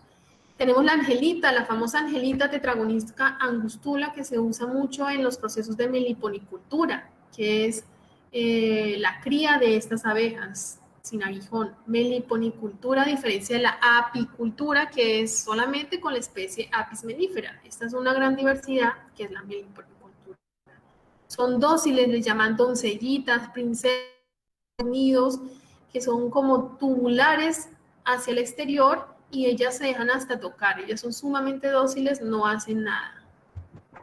Tenemos estas abejas de las orquídeas también, las eugulosas, muy importantes para los ecosistemas. Y nos damos cuenta que la nidificación es sumamente diferente. Hay unos en troncos de madera. Tenemos aquí estas como la melipona favosa, ¿cierto? Aquí vamos entrando a una melipona favosa. Aquí vemos un poco el tamaño, comparándola con un protector, una cámara. Esta es la famosa melipona favosa. ¿Y por qué les hablamos de todo esto? Las abejas entonces realmente están relacionadas con los bosques. Si hay bosques, hay agua, ¿cierto? Está relacionado con el recurso hídrico, está relacionado con el aire, la alimentación tanto del ser humano como las demás especies, fibras, ¿cierto? O de dónde creemos que sacamos las fibras para vestirnos, los materiales para crear instrumentos musicales, medicinas, entre muchas más. Entonces la relevancia de todos los polinizadores es sumamente alta. Esta es una fotografía de una abeja en la serranía del Perijá, en la granja permacultural Mashíramo, y esta es una planta de papa. Y en resumidas cuentas, el proceso de polinización es un proceso sumamente complejo y importante. Importante. Acá lo vemos de paso a paso del 1 al 5, desde la producción del polen hasta la maduración de la semilla, el fruto y la germinación. Y es básicamente transferir el polen de la parte masculina de la flor a la parte femenina. Se puede hacer por diferentes mecanismos. Para que esto suceda, obviamente, la flor depende a veces, o la mayoría de veces, de animales, ¿cierto? Que son polinizadores, como abejas, moscas, avispas, mariposas, colibríes, murciélagos, pero también se puede hacer por medio del aire, etc. Y aquí nuevamente nuestra imagen de los polinizadores. Esto lo hago con el fin de que no olvidemos de que solamente, o creamos que solamente las abejas son polinizadoras, y no. Y obviamente está relacionado con nuestra agricultura, la cultura del agro, algo muy importante para las sociedades y para estar donde estamos. El 75% de los cultivos de alimentos dependen en parte de la polinización y el 90% de las plantas con flores dependen de la polinización ambiental. Esta es la fuente FAO. Y la idea es ver nuestros mercados así, biodiversos, porque gran cantidad de las especies que tenemos en los mercados locales pues dependen de polinizadores. Así que está relacionado con nuestra soberanía alimentaria. ¿Qué está sucediendo en la actualidad? Muchísimos factores, ya algunos mencionados anteriormente. Tenemos el tema de los agroecosistemas de áreas naturales degradados, introducción de especies que no son nativas, parásitos, hay deforestación, uso indiscriminado de agrotóxicos, está el tema de la minería, la fragmentación del hábitat, el desconocimiento sobre la diversidad y las relaciones ecológicas de conservación y aprovechamiento. Nos damos cuenta que una de las causas de pérdida de biodiversidad realmente es el desconocimiento. Y que la mayoría de estudios aquí en el planeta Tierra están, digamos que, más relacionados con zonas templadas. En bosque secotropical, cuando nosotros iniciamos en la maestría, era muy poco lo que se conocía de estas especies. Acá tenemos una imagen de algunas de las ilustraciones de lo que es la fragmentación, el efecto borde y cómo una abeja ya se le dificulta viajar de un lugar a otro porque no tiene espacios de descanso. Y por eso tantas luchas y tantos planes que se han hecho a nivel nacional y mundial alrededor de todas estas dinámicas de las abejas, ¿no? Esos son frutos polinizados y no polinizados por abejas. Tenemos aquí la mora, la fresa, el tomate. Nos damos cuenta que la diferencia del fruto es totalmente diferente. El lulo, la maracuyá, el plátano, la gulupa, la vainilla son polinizados por abejas. Eso es una polinización manual. Mientras que una abeja puede polinizar en un día millones de flores, imagínense un ser humano cuántas puede polinizar y que sea efectivo. No solamente es transportar el polen, son dinámicas más allá. Hay vibración que toca realizar para que haya el proceso de polinización. Y hay especies que son efectivamente polinizadoras y hay otras que no, otras que secuestran recursos, etc. Entonces, estas dinámicas no creo que se sostengan mucho por el tiempo. Para finalizar, entonces, vamos a hablar un poco sobre la Universidad Nacional Sede La Paz. Hicimos una visita para ver los escenarios donde ustedes, pues, obviamente están interactuando. Y obviamente nos damos cuenta que hay un escenario de bosque secotropical bellísimo, con el imponente sistema montañoso de la Sierra Nevada de Santa Marta, y que obedece a uno de los bosques que se encuentran más amenazados a nivel nacional y mundial. Es el bosque seco tropical, cuya cobertura original era de 8.882.000 hectáreas mal contadas, y en la actualidad solo tenemos el 8% del original, es decir, 700.000 hectáreas, de las cuales solo el 3.1% se encuentra dentro de áreas protegidas. Realmente es un ecosistema que está muy, muy amenazado. ¿Y cómo se define este bosque? Como aquella formación vegetal que se presenta una cobertura boscosa continua y se distribuye desde los 0 hacia los 1.000 metros de altitud. Las temperaturas son superiores a 24 grados centígrados. Hay precipitaciones en temporadas del año, periodos marcados, hay de sequía y de lluvias, ¿cierto? Como lo podemos evidenciar los que habitamos aquí en esta región. Hay relictos importantes aquí en esta región. Pero las dinámicas que se encuentran en el departamento del Cesar son bien complejas con este bosque. El bosque seco tropical se distribuye en el Caribe, también en el Valle del Cauca, está en el Valle del Magdalena, del Patía y en el norte de los Andes. Acá les muestro 3 fotografías en temporadas diferentes del bosque seco tropical. Esto fue tomado en el Ecoparque Los Besotes, que queda muy cerca de la ciudad de Valledupar. Es un ecosistema con prioridad de conservación porque tiene una singularidad florística inimaginable. Hay una gran especialización de las plantas, obviamente a condiciones de estrés hídrico y la alta fragmentación. Entonces nos muestra patrones de diversidad de estructuras sumamente complejas. Hay factores ambientales que restringen obviamente su distribución, nos muestran motores de transformación y una gran capacidad de respuesta. ¿Y eso a qué les hace conocido? pues que se relaciona con toda esta variabilidad climática que tenemos en la actualidad. Entonces, estos bosques, digamos que nos brindan una información sumamente importante para planificar a futuro lo que está sucediendo con los ecosistemas. Voy a compartir aquí a mostrarles un corto video. Este video es animado y digamos que acerca todas estas temáticas de las amenazas y las oportunidades de restauración que hay con relación a la conservación del bosque seco tropical. Fue un proyecto desarrollado por la red Dry Flor y obviamente hay colombianos ahí involucrados. Vamos entonces a ver.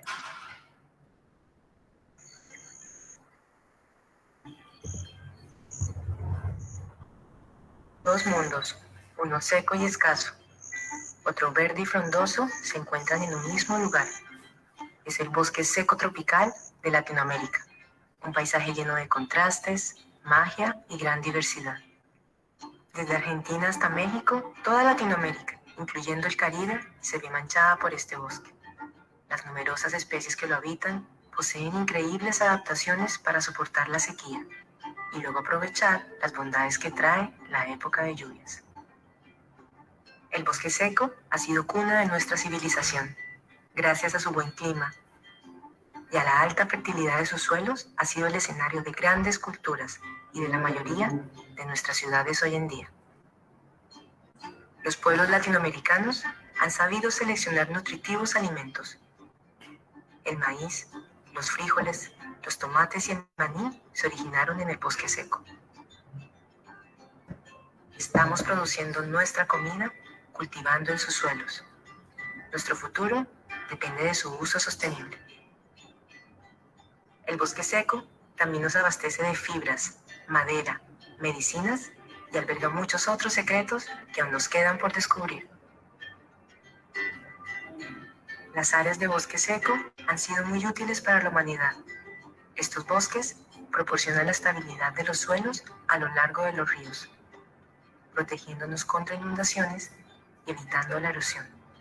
Además, pueden llegar a ser muy importantes en la adaptación al cambio climático, ya que sus especies saben cómo sobrevivir a extremas sequías.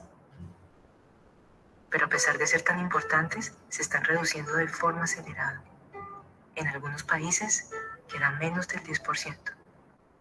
La agricultura extensiva ha transformado profundamente su paisaje, a tal punto que es considerado el bosque tropical más amenazado del mundo. No podemos perder un solo árbol más. Pero aún hay esperanzas. Si logramos reducir sus amenazas, el bosque seco resiste. Su buena capacidad de regeneración hace que la restauración sea una salida. No tenemos que ser solo espectadores. Podemos marcar la diferencia actuando. Si tú o tu familia requiere de leña para cocinar, el uso de estufas más eficientes ayudará a cortar menos árboles. Explora el bosque seco. Aprende y sorpréndete de su riqueza. Haz lo tuyo, de todos, y sobre todo, siéntete orgulloso de tenerlo. Es hora de conservarlo.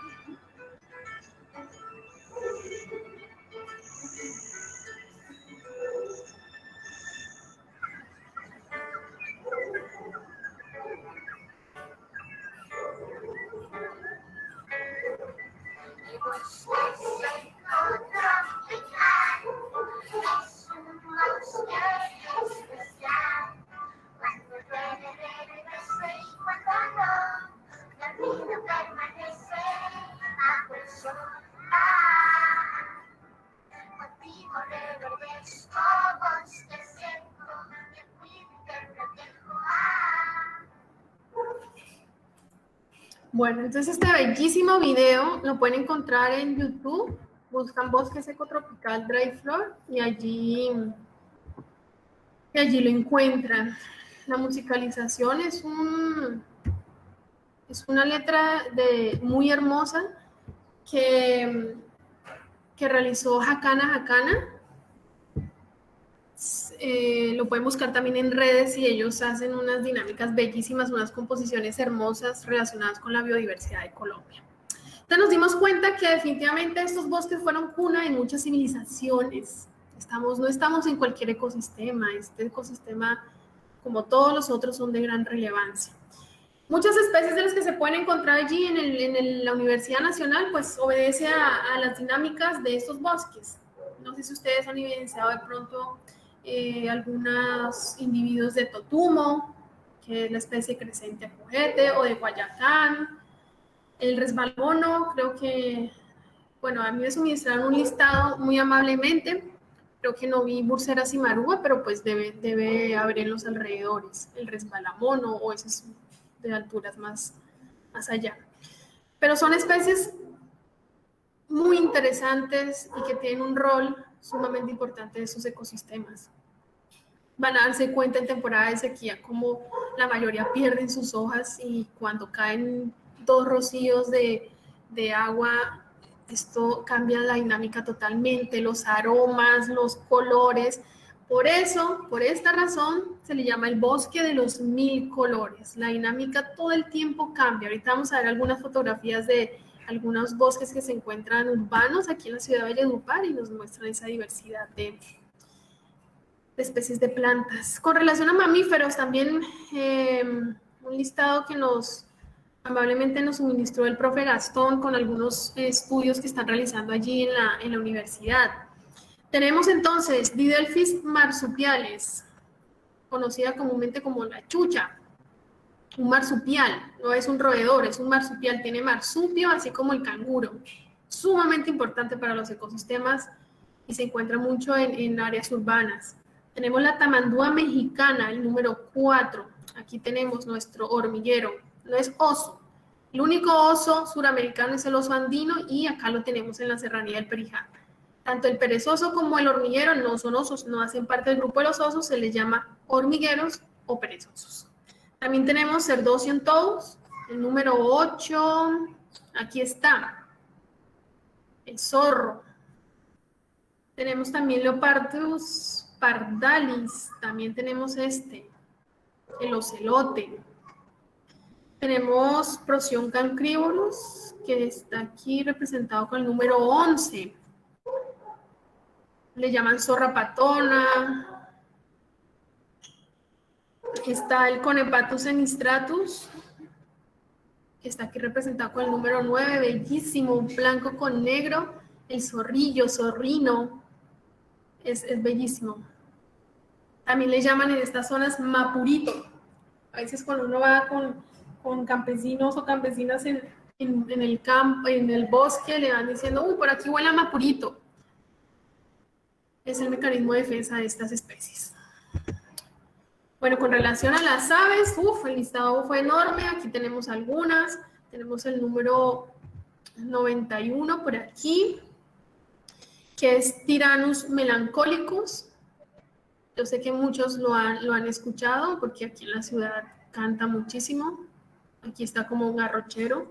También tenemos el Pitangus, el Tyrannus melancolicus, el Pitangus sulfuratus también, muy común aquí.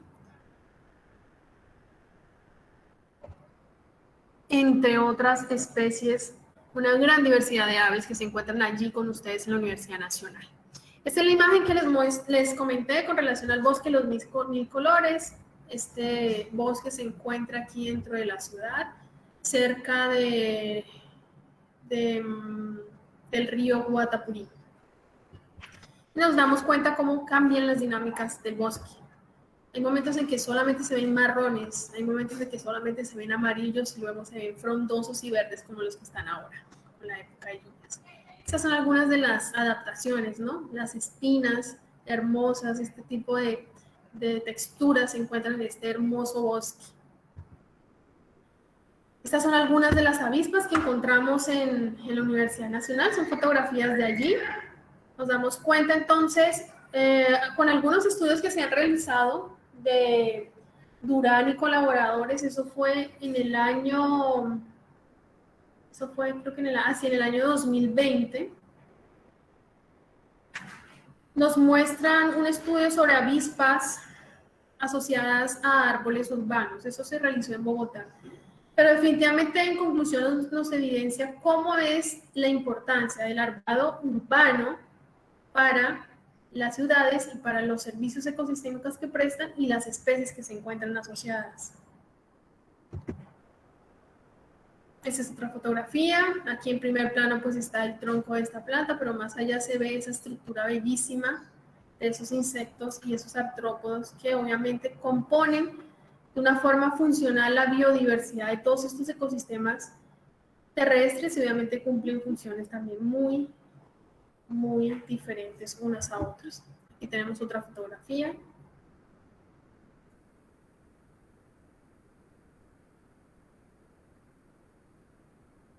Y aquí tenemos otra fotografía, donde se encuentra escondida, ¿cierto? Las especies nativas son de suma importancia para todos estos ecosistemas, y más allá ustedes que se encuentran en bosque seco tropical, estas avispas con ciertos cortes que realizan en la madera crean más o menos como un papel maché. No sé si ustedes conocen ese papel, y de esa forma es que crean sus estructuras y sus nidos y demás. Bueno, última pregunta para ya dar finalización a esta sección. El tercer y último enlace con relación a cuál es su preocupación, qué le preocupa de las abejas y las avispas.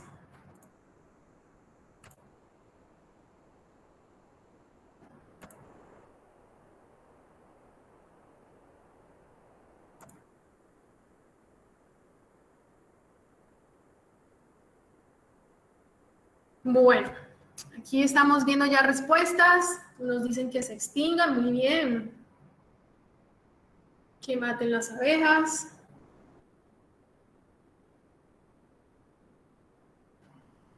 Ok, bueno, las respuestas me sorprenden. Exacto, que las erradiquemos. Muy bien.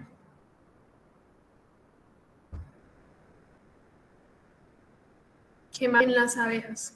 Ok. Listo, perfecto, muy bien. Muy bien, esa es la preocupación de ustedes en general. Está más relacionado hacia la conservación y no hacia de pronto las picaduras y demás. Yo suponía que iba a pasar algo así. Sin embargo, por aquí sí nos estaban comentando algo relacionado de cómo las controlan y demás.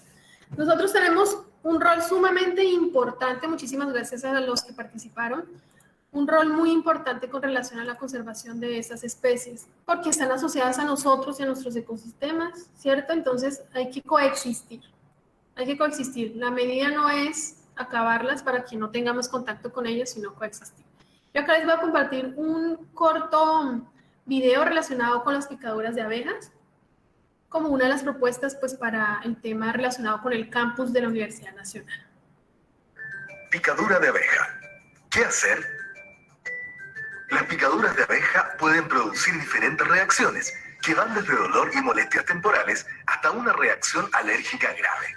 En caso de que estas ocurran, se recomienda extraer el aguijón, ojalá sin reventarlo ni romperlo, y arrastrar la zona para que éste se desprenda solo. Lavar bien el área con agua y jabón y aplicar hielo. Los síntomas son dolor punzante, roncha roja e hinchazón leve alrededor de la picadura, que desaparecen en unas pocas horas. Algunas personas presentan enrojecimiento extremo e hinchazón, que disminuye entre 5 a 10 días después. Un 5% de los casos más severos puede producir una reacción alérgica grave llamada anafilaxia. Los síntomas pueden ser urticaria, picazón, piel pálida o enrojecida, dificultad para respirar, hinchazón de garganta y lengua, pulso débil y rápido, náuseas, vómitos o diarrea, mareos o desmayos, pérdida del conocimiento. Existen factores de riesgo para tener una reacción alérgica. Número total de picaduras previas. Grado de exposición si es apicultor, hijo de apicultor o vive en una zona con panales. Sexo masculino es predominante. En caso de sospechar una reacción alérgica, se debe acudir de inmediato a un servicio de urgencia. Luego, se sugiere una evaluación por inmunología para definir estudio, gravedad y tratamiento a seguir. Para prevenir las picaduras, usar zapatos cerrados cuando se está al aire libre. Utilizar ropa de colores claros y sacudirla antes de ponérsela. Clínica Alemana. Si es tu salud, Listo, muy bien. Esas son algunas precauciones que hay que tener con relación ya a la picadura como tal. La idea es evitarla, pero pues es algo que puede suceder. Este es uno de los pasillos que van hacia las diferentes aulas y espacios de la Universidad Nacional. La recomendación, aquí hay varias estructuras de avispas, no evidenciamos de abejas, sino de avispa. Ellas son de cierta forma dóciles, pero hay que saberlas manejar. ¿Qué quiero decir? Cuando ustedes pasen por estos pasillos, no remuevan, no muevan este tipo de árboles, ¿cierto? Que se encuentran en el corredor. Eviten de pronto sonidos estronduosos. Las abejas y las avispas, digamos que responden mucho a colores, aromas y sonidos. Hay tonos y timbres de voz que les fastidia a las abejas, eso es inevitable. Entonces, no es decirles que vayan en silencio, pero si pueden evitar ciertos sonidos así fuertes, sería fabuloso. Con relación a ciertas estructuras que se encuentran en la universidad, pues obviamente evitar orificios, lugares donde se establezcan. Ellas, como tal, este es un panal de abeja, esta es una estructura de avispa. Ellas empiezan a hacer sus estructuras desde muy pequeño y empiezan a crecer. Apenas una evidencia, esa estructura sumamente pequeña hay que retirarla para evitar que se establezca como tal, porque ya establecida pues es muy complicado que se vaya de allí. Entonces hay que tener, todo esto es temas de manejo. Aquí no es erradicación, esto es manejo y coexistencia. Hay que aprender que estamos dentro de una matriz de bosque seco tropical y nos vamos a encontrar con ellos todo el tiempo. Hay que hacer un monitoreo, entonces revisar dónde se están estableciendo para hacer el retiro. Obviamente evitar que en áreas transitadas pues se establezcan porque van a estar en contacto con las personas y no emplear ni fuego ni tóxicos. Acordémonos que estamos en un bosque seco tropical y podemos ocasionar muchos problemas a raíz de esto. Estas son algunas de las estructuras que se encuentran allí. Cuando hicimos la visita, pues son orificios que se encuentran, no tienen entrada y salida, mejor dicho, pero en alguna eventualidad donde hayan orificios de cierta forma de entrada y salida, hay que taponarlos con el fin de que no se establezcan estas especies allí. Cuando vean estas colmenas, ya sea de abejas como las estructuras de avispas, no le tiren objetos ni las molesten, no se pongan de curiosos, es mejor retirarse. Evitar molestarlas en horas de mayor temperatura y en picos de actividad. Evitar aromas fuertes, no controlarlas con fuego ni sustancias tóxicas. Evitar los colores fuertes. Aquí les puse que no va a ser una flor porque ellas, como vimos, la forma en que ellas identifican los colores pues son, digamos que se dan cuenta como, ay, hay una flor allí. No es que ellas nos ataquen. Hay dos opciones, de que se confundan con aromas o con colores, o dos, que las estemos molestando y ellas se defiendan. Ellas no atacan porque sí. Además que la especie que tenemos aquí ya está mucho más dócil que la africanizada como tal. El equipo de mantenimiento, pues obviamente debe emplear trajes, esos que se usan para la apicultura cuando esté realizando labores en zonas donde se encuentren abejas. Como les dije, ya sellar orificios expuestos, saber muy bien ustedes si son alérgicos o alérgicas, ¿cierto?, a la toxina de las abejas, con el fin de tener precaución y de pronto notificar de cierta forma en algún accidente que pueda ocurrir. Y en temporada seca suministrar hidratación para evitar que de pronto, si ustedes se encuentran en temporada seca de bosque seco tropical allí en la universidad, ellas buscan al máximo hidratarse de alguna forma, entonces empiezan a conglomerarse en charquitos, que de pronto si ustedes tengan un vaso con agua, llegan allí, entonces se puede colocar bebederos de abejas retiradas a la zona de mayor influencia de ustedes los estudiantes y todo el equipo administrativo, con el fin de que allá se pueda suministrar la hidratación y se alejen de estas zonas más frecuentes. Teniendo en cuenta lo que me comentaron en la universidad, que van a haber senderos interpretativos para recorridos para todos ustedes, entonces deben haber unas reglas de coexistencia con estas especies. Es evidente que no podemos erradicar las especies ni los individuos que se encuentren allí en ese bosque, hay que coexistir con ellos. Entonces, tener unas reglas mínimas para ustedes ingresar a estos sectores. y que nos muestre un comportamiento adecuado frente a esto, porque además de abejas y avispas también hay otras especies, tanto de herpetos, tanto de aves y demás, que hay que tener respeto. ¿Listo? Así como nos enseñan en el colegio a cómo comportarnos en un teatro, también nos deberían enseñar a cómo comportarnos en un bosque. Y si se trata de bosque seco tropical, mucho más. ¿Cómo aportar a la conservación de las abejas y las avispas? Está relacionado con la siembra de árboles y arbustos nativos. Cuando están ustedes en zonas urbanas, dejar que crezcan en sus jardines, no cortar el césped seguido, porque allí esas especies que se encuentran allí son muy apetecidas por las abejas, no destruir los nidos, ser más responsable en usar los plaguicidas y herbicidas, espero y procurar no usarlos, ¿cierto?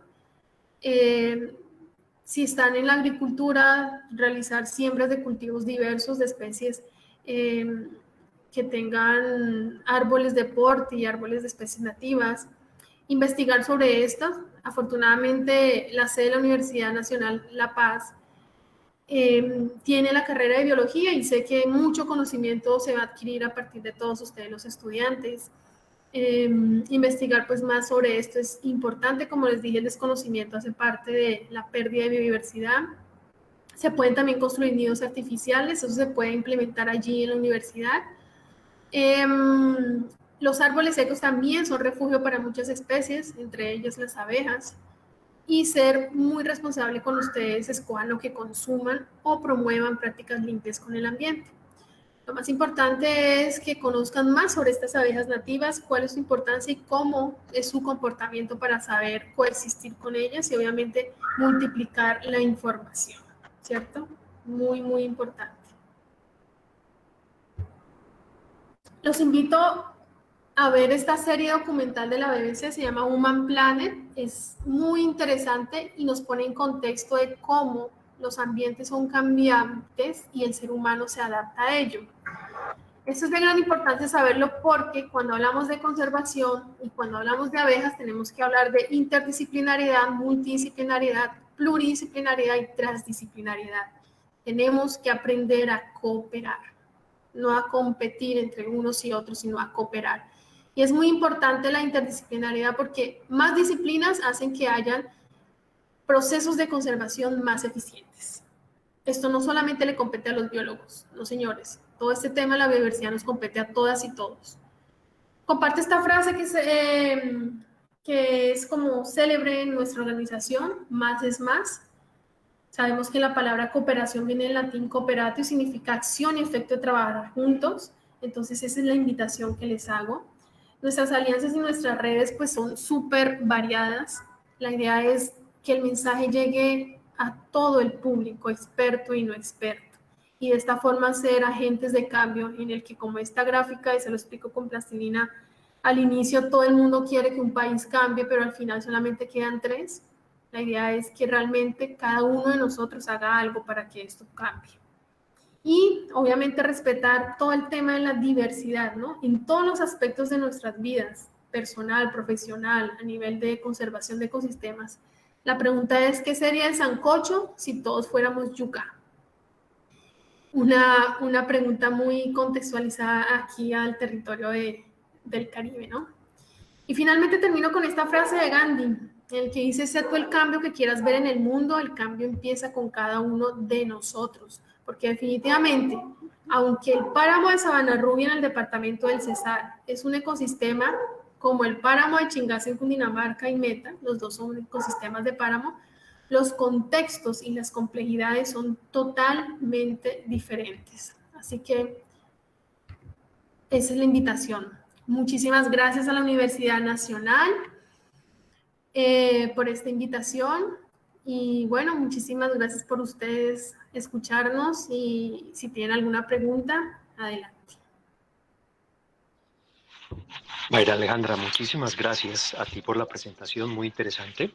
Tendría un par de comentarios. Me gustó mucho la perspectiva muy integral de la situación, porque la mayoría de problemas deberíamos mirarlos precisamente de manera tan integral, considerar la antropología, la historia, la política, lo social, lo biológico, bueno, tantas cosas.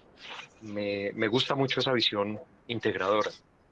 Un comentario al margen un poco evolutivo, y es que los seres humanos, las mujeres empezaron a dar a luz con dolor, un parto con dolor, que eso es bastante religioso, no por motivos religiosos, sino por motivos evolutivos. Y es que cuando el ser humano o los primates empezaron a erguirse y dejaron de caminar en cuatro patas, la cadera tuvo que tener algunas transformaciones para poder soportar el peso ahora en dos de las extremidades, no en cuatro.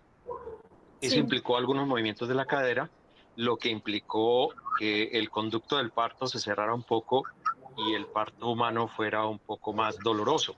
Y tú tienes toda la razón, el parto de pie o en cuclillas es mucho más, digamos, biológicamente mucho más cómodo y más natural que el parto acostándose en la espalda.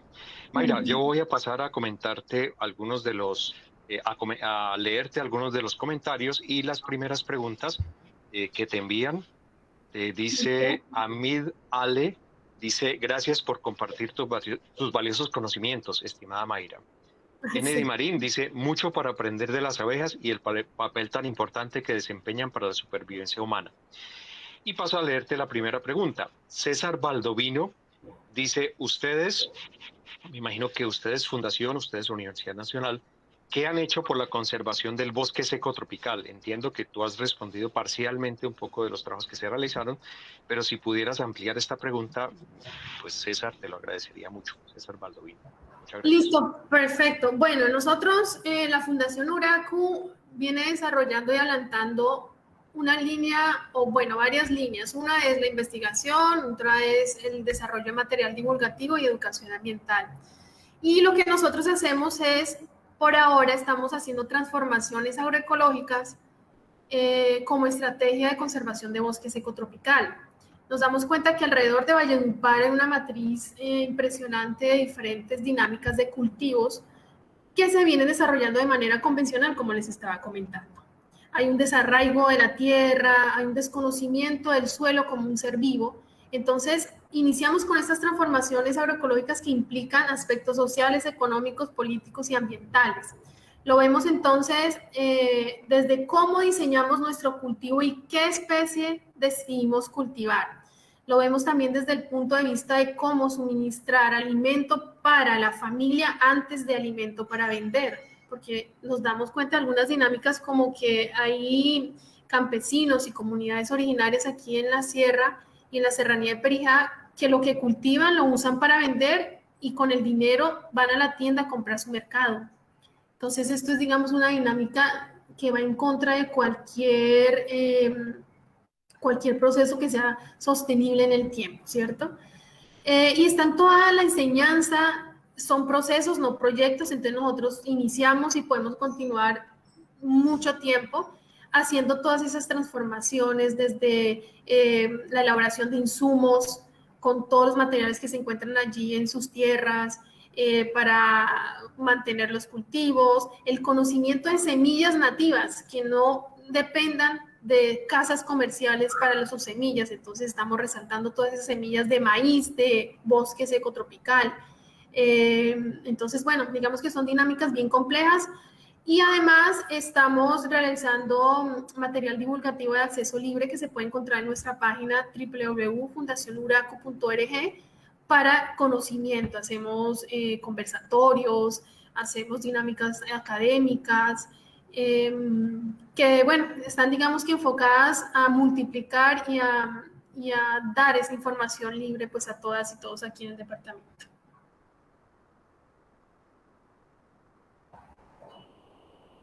Muchas gracias, Mayra. Te leo otra de las preguntas. Sí. Dice,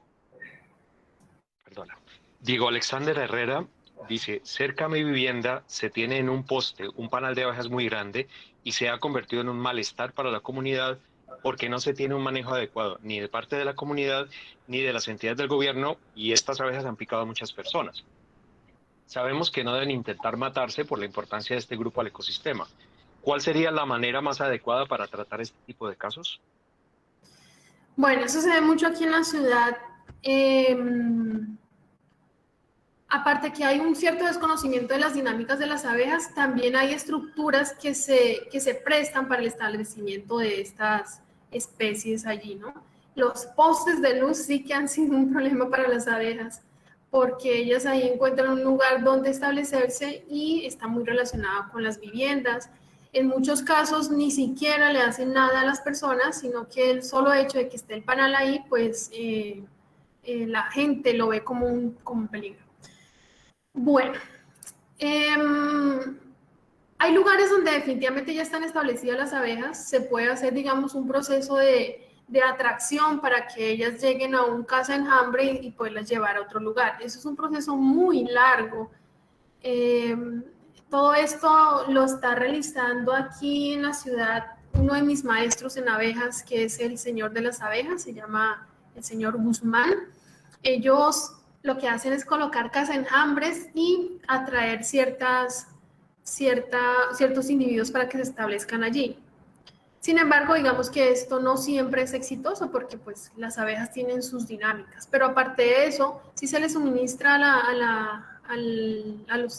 la población como tal información del manejo, de qué hacer y no hacer. Sabemos que donde hay niños, niñas y demás juguetones, a veces tienden a tirarle cosas, de pronto a removerlas y eso ocasiona pues ciertos problemas. Pero entonces está esa medida.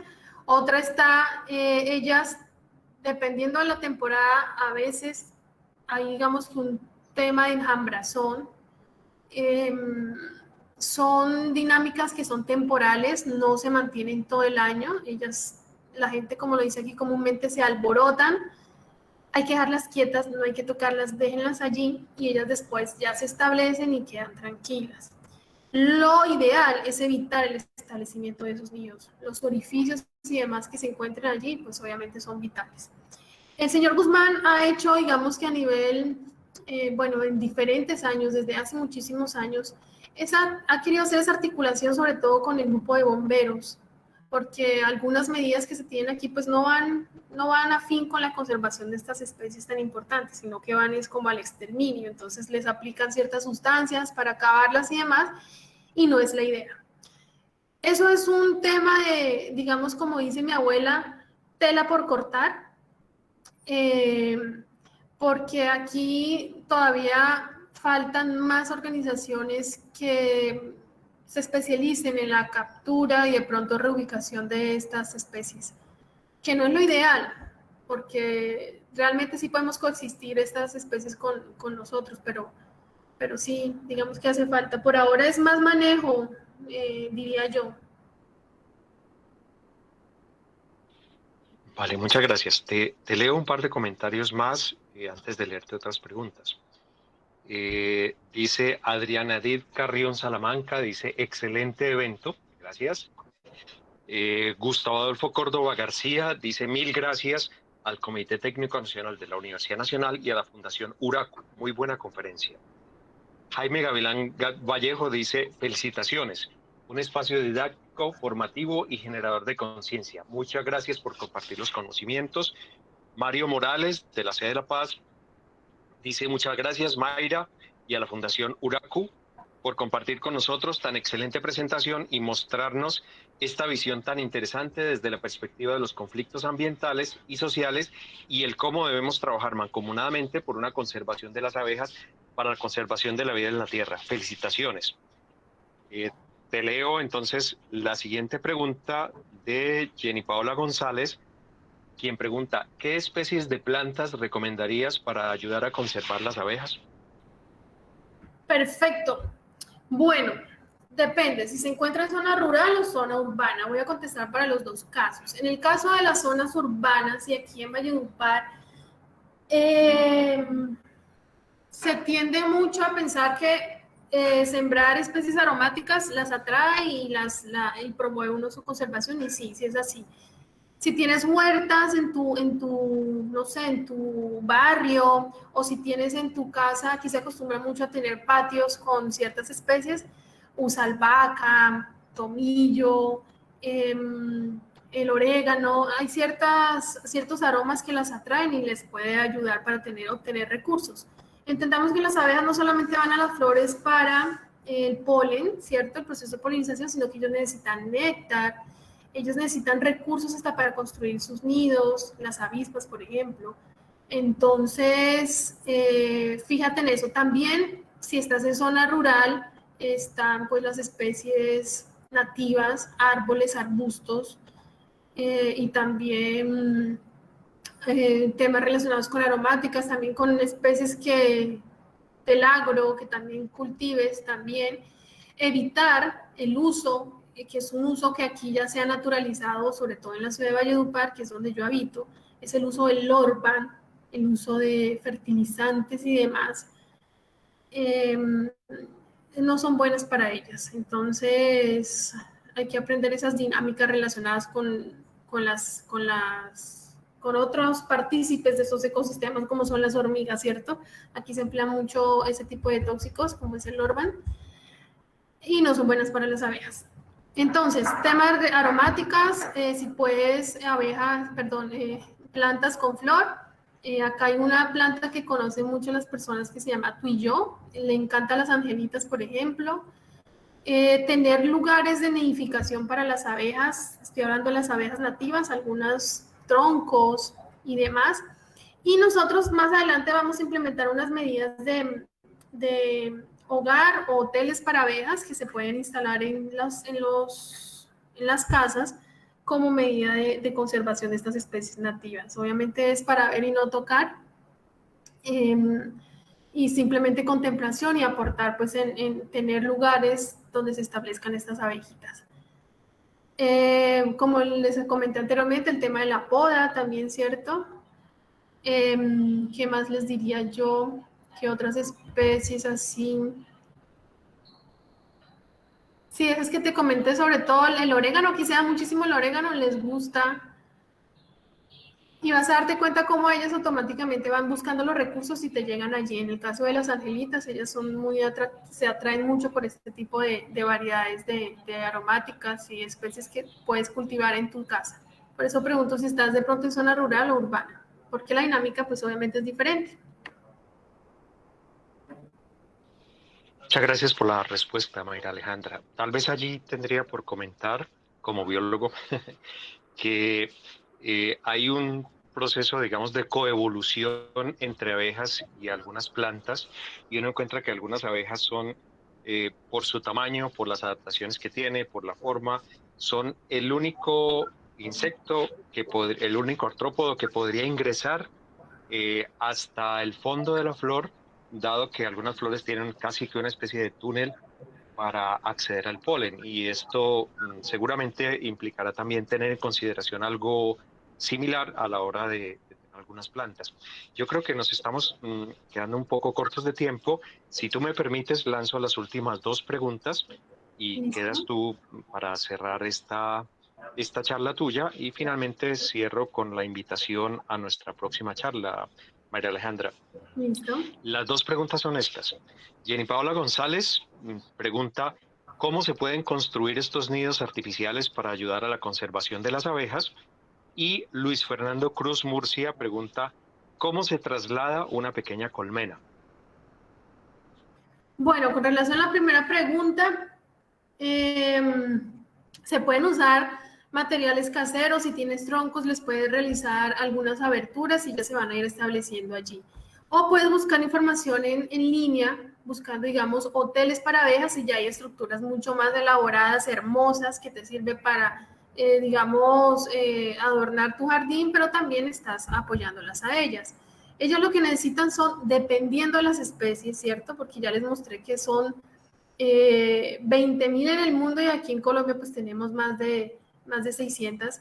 Entonces hay unas que nidifican en el suelo, hay unas que nidifican en árboles en descomposición, otros en árboles secos, otras que son solitarias debajo de las hojas. Entonces eso depende de dónde te encuentres, la dinámica va a variar totalmente. Si estás en zona rural, todos estos, como lo que te comenté, todos esos hábitos de nidificación son válidos. Está relacionado con que no deshierves totalmente tus cultivos, sino que siempre haya materia orgánica dentro de ellos. Y si estás en zona urbana, perdón, entonces puedes realizar, digamos, con tubos con diferentes diámetros y disponerlos de tal forma que lleguen ellas, etcétera. Puedes buscar muchísima información sobre esto. Son simplemente orificios en diferentes estructuras que puedes hacer en tu casa. Es bien divertido. Con relación a la segunda pregunta, eso sí depende, y sí, como decimos los biólogos, depende de la especie. No sé qué colmena me esté comentando, si se refiere a Apis mellifera, la africanizada, ¿cierto? O si se refiere a, digamos, la angelita.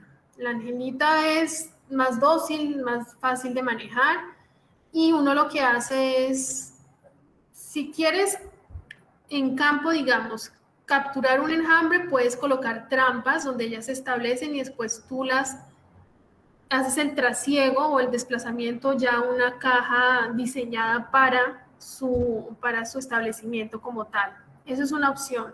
Otra opción es, si de pronto está en una estructura, que eso es muy difícil porque ellas a veces construyen en orificios debajo de las casas y sacan después la entrada, que es como un tubito, y es muy difícil quitar la casa, ¿cierto? O en troncos de árboles, pues tocaría quitar el tronco, y esas son alternativas no viables y que nosotros no promovemos, porque mucha gente en campo sí hace eso, y es arrasar el árbol para sacar la colmena y establecerla en otro lugar o sacarle la miel. Obviamente nosotros no promovemos eso. Entonces depende de la especie, la medida que se va a realizar. Mayra Alejandra, muchísimas gracias. Te leo los últimos dos comentarios para cerrar, digamos, y despedirnos. Gina Marcela Ávila dice: muchas gracias. Súper dinámica e interesante la presentación. En la sede de Orinoquía hay producción de miel y tenemos muchísimas por todo el campus. Laura Johanna Giraldo, excelente charla. Muchas gracias por compartirnos todo este conocimiento que nos ayuda a entender la importancia que tiene esta especie para la vida. María Alejandra, muchas gracias de parte del Comité Técnico Nacional de Gestión Ambiental, de todas las sedes, de la comunidad que ha estado atenta a esta presentación. Muy interesante, muchas cosas por integrar. De verdad que me ha gustado mucho tu charla. Y si me permites, le recuerdo a la comunidad que para el próximo 24 de septiembre tendremos la charla Implementación del proyecto Campus Sostenible en la sede Amazonía, retos y logros, por parte de Arturo Samuel Gómez. Están todos invitados. Bueno, apreciaremos su presencia acá. María Alejandra, muchísimas gracias por todo. Muy amable, gracias por tu Bueno, muchísimas gracias a ustedes por la invitación, el espacio, y a todos los oyentes y los que nos vieron. Gracias nuevamente. Hasta luego. Seguimos con nuestro conjunto de charlas. Sí, el próximo 24 tendremos otra charla y nos vamos hasta noviembre con todo este conjunto de presentaciones sobre temas ambientales que esperamos sean de su interés. Así que, bueno, estaremos aquí pendientes de ustedes, muy amables. Gracias por asistir. Hasta luego a todos. Muchas gracias.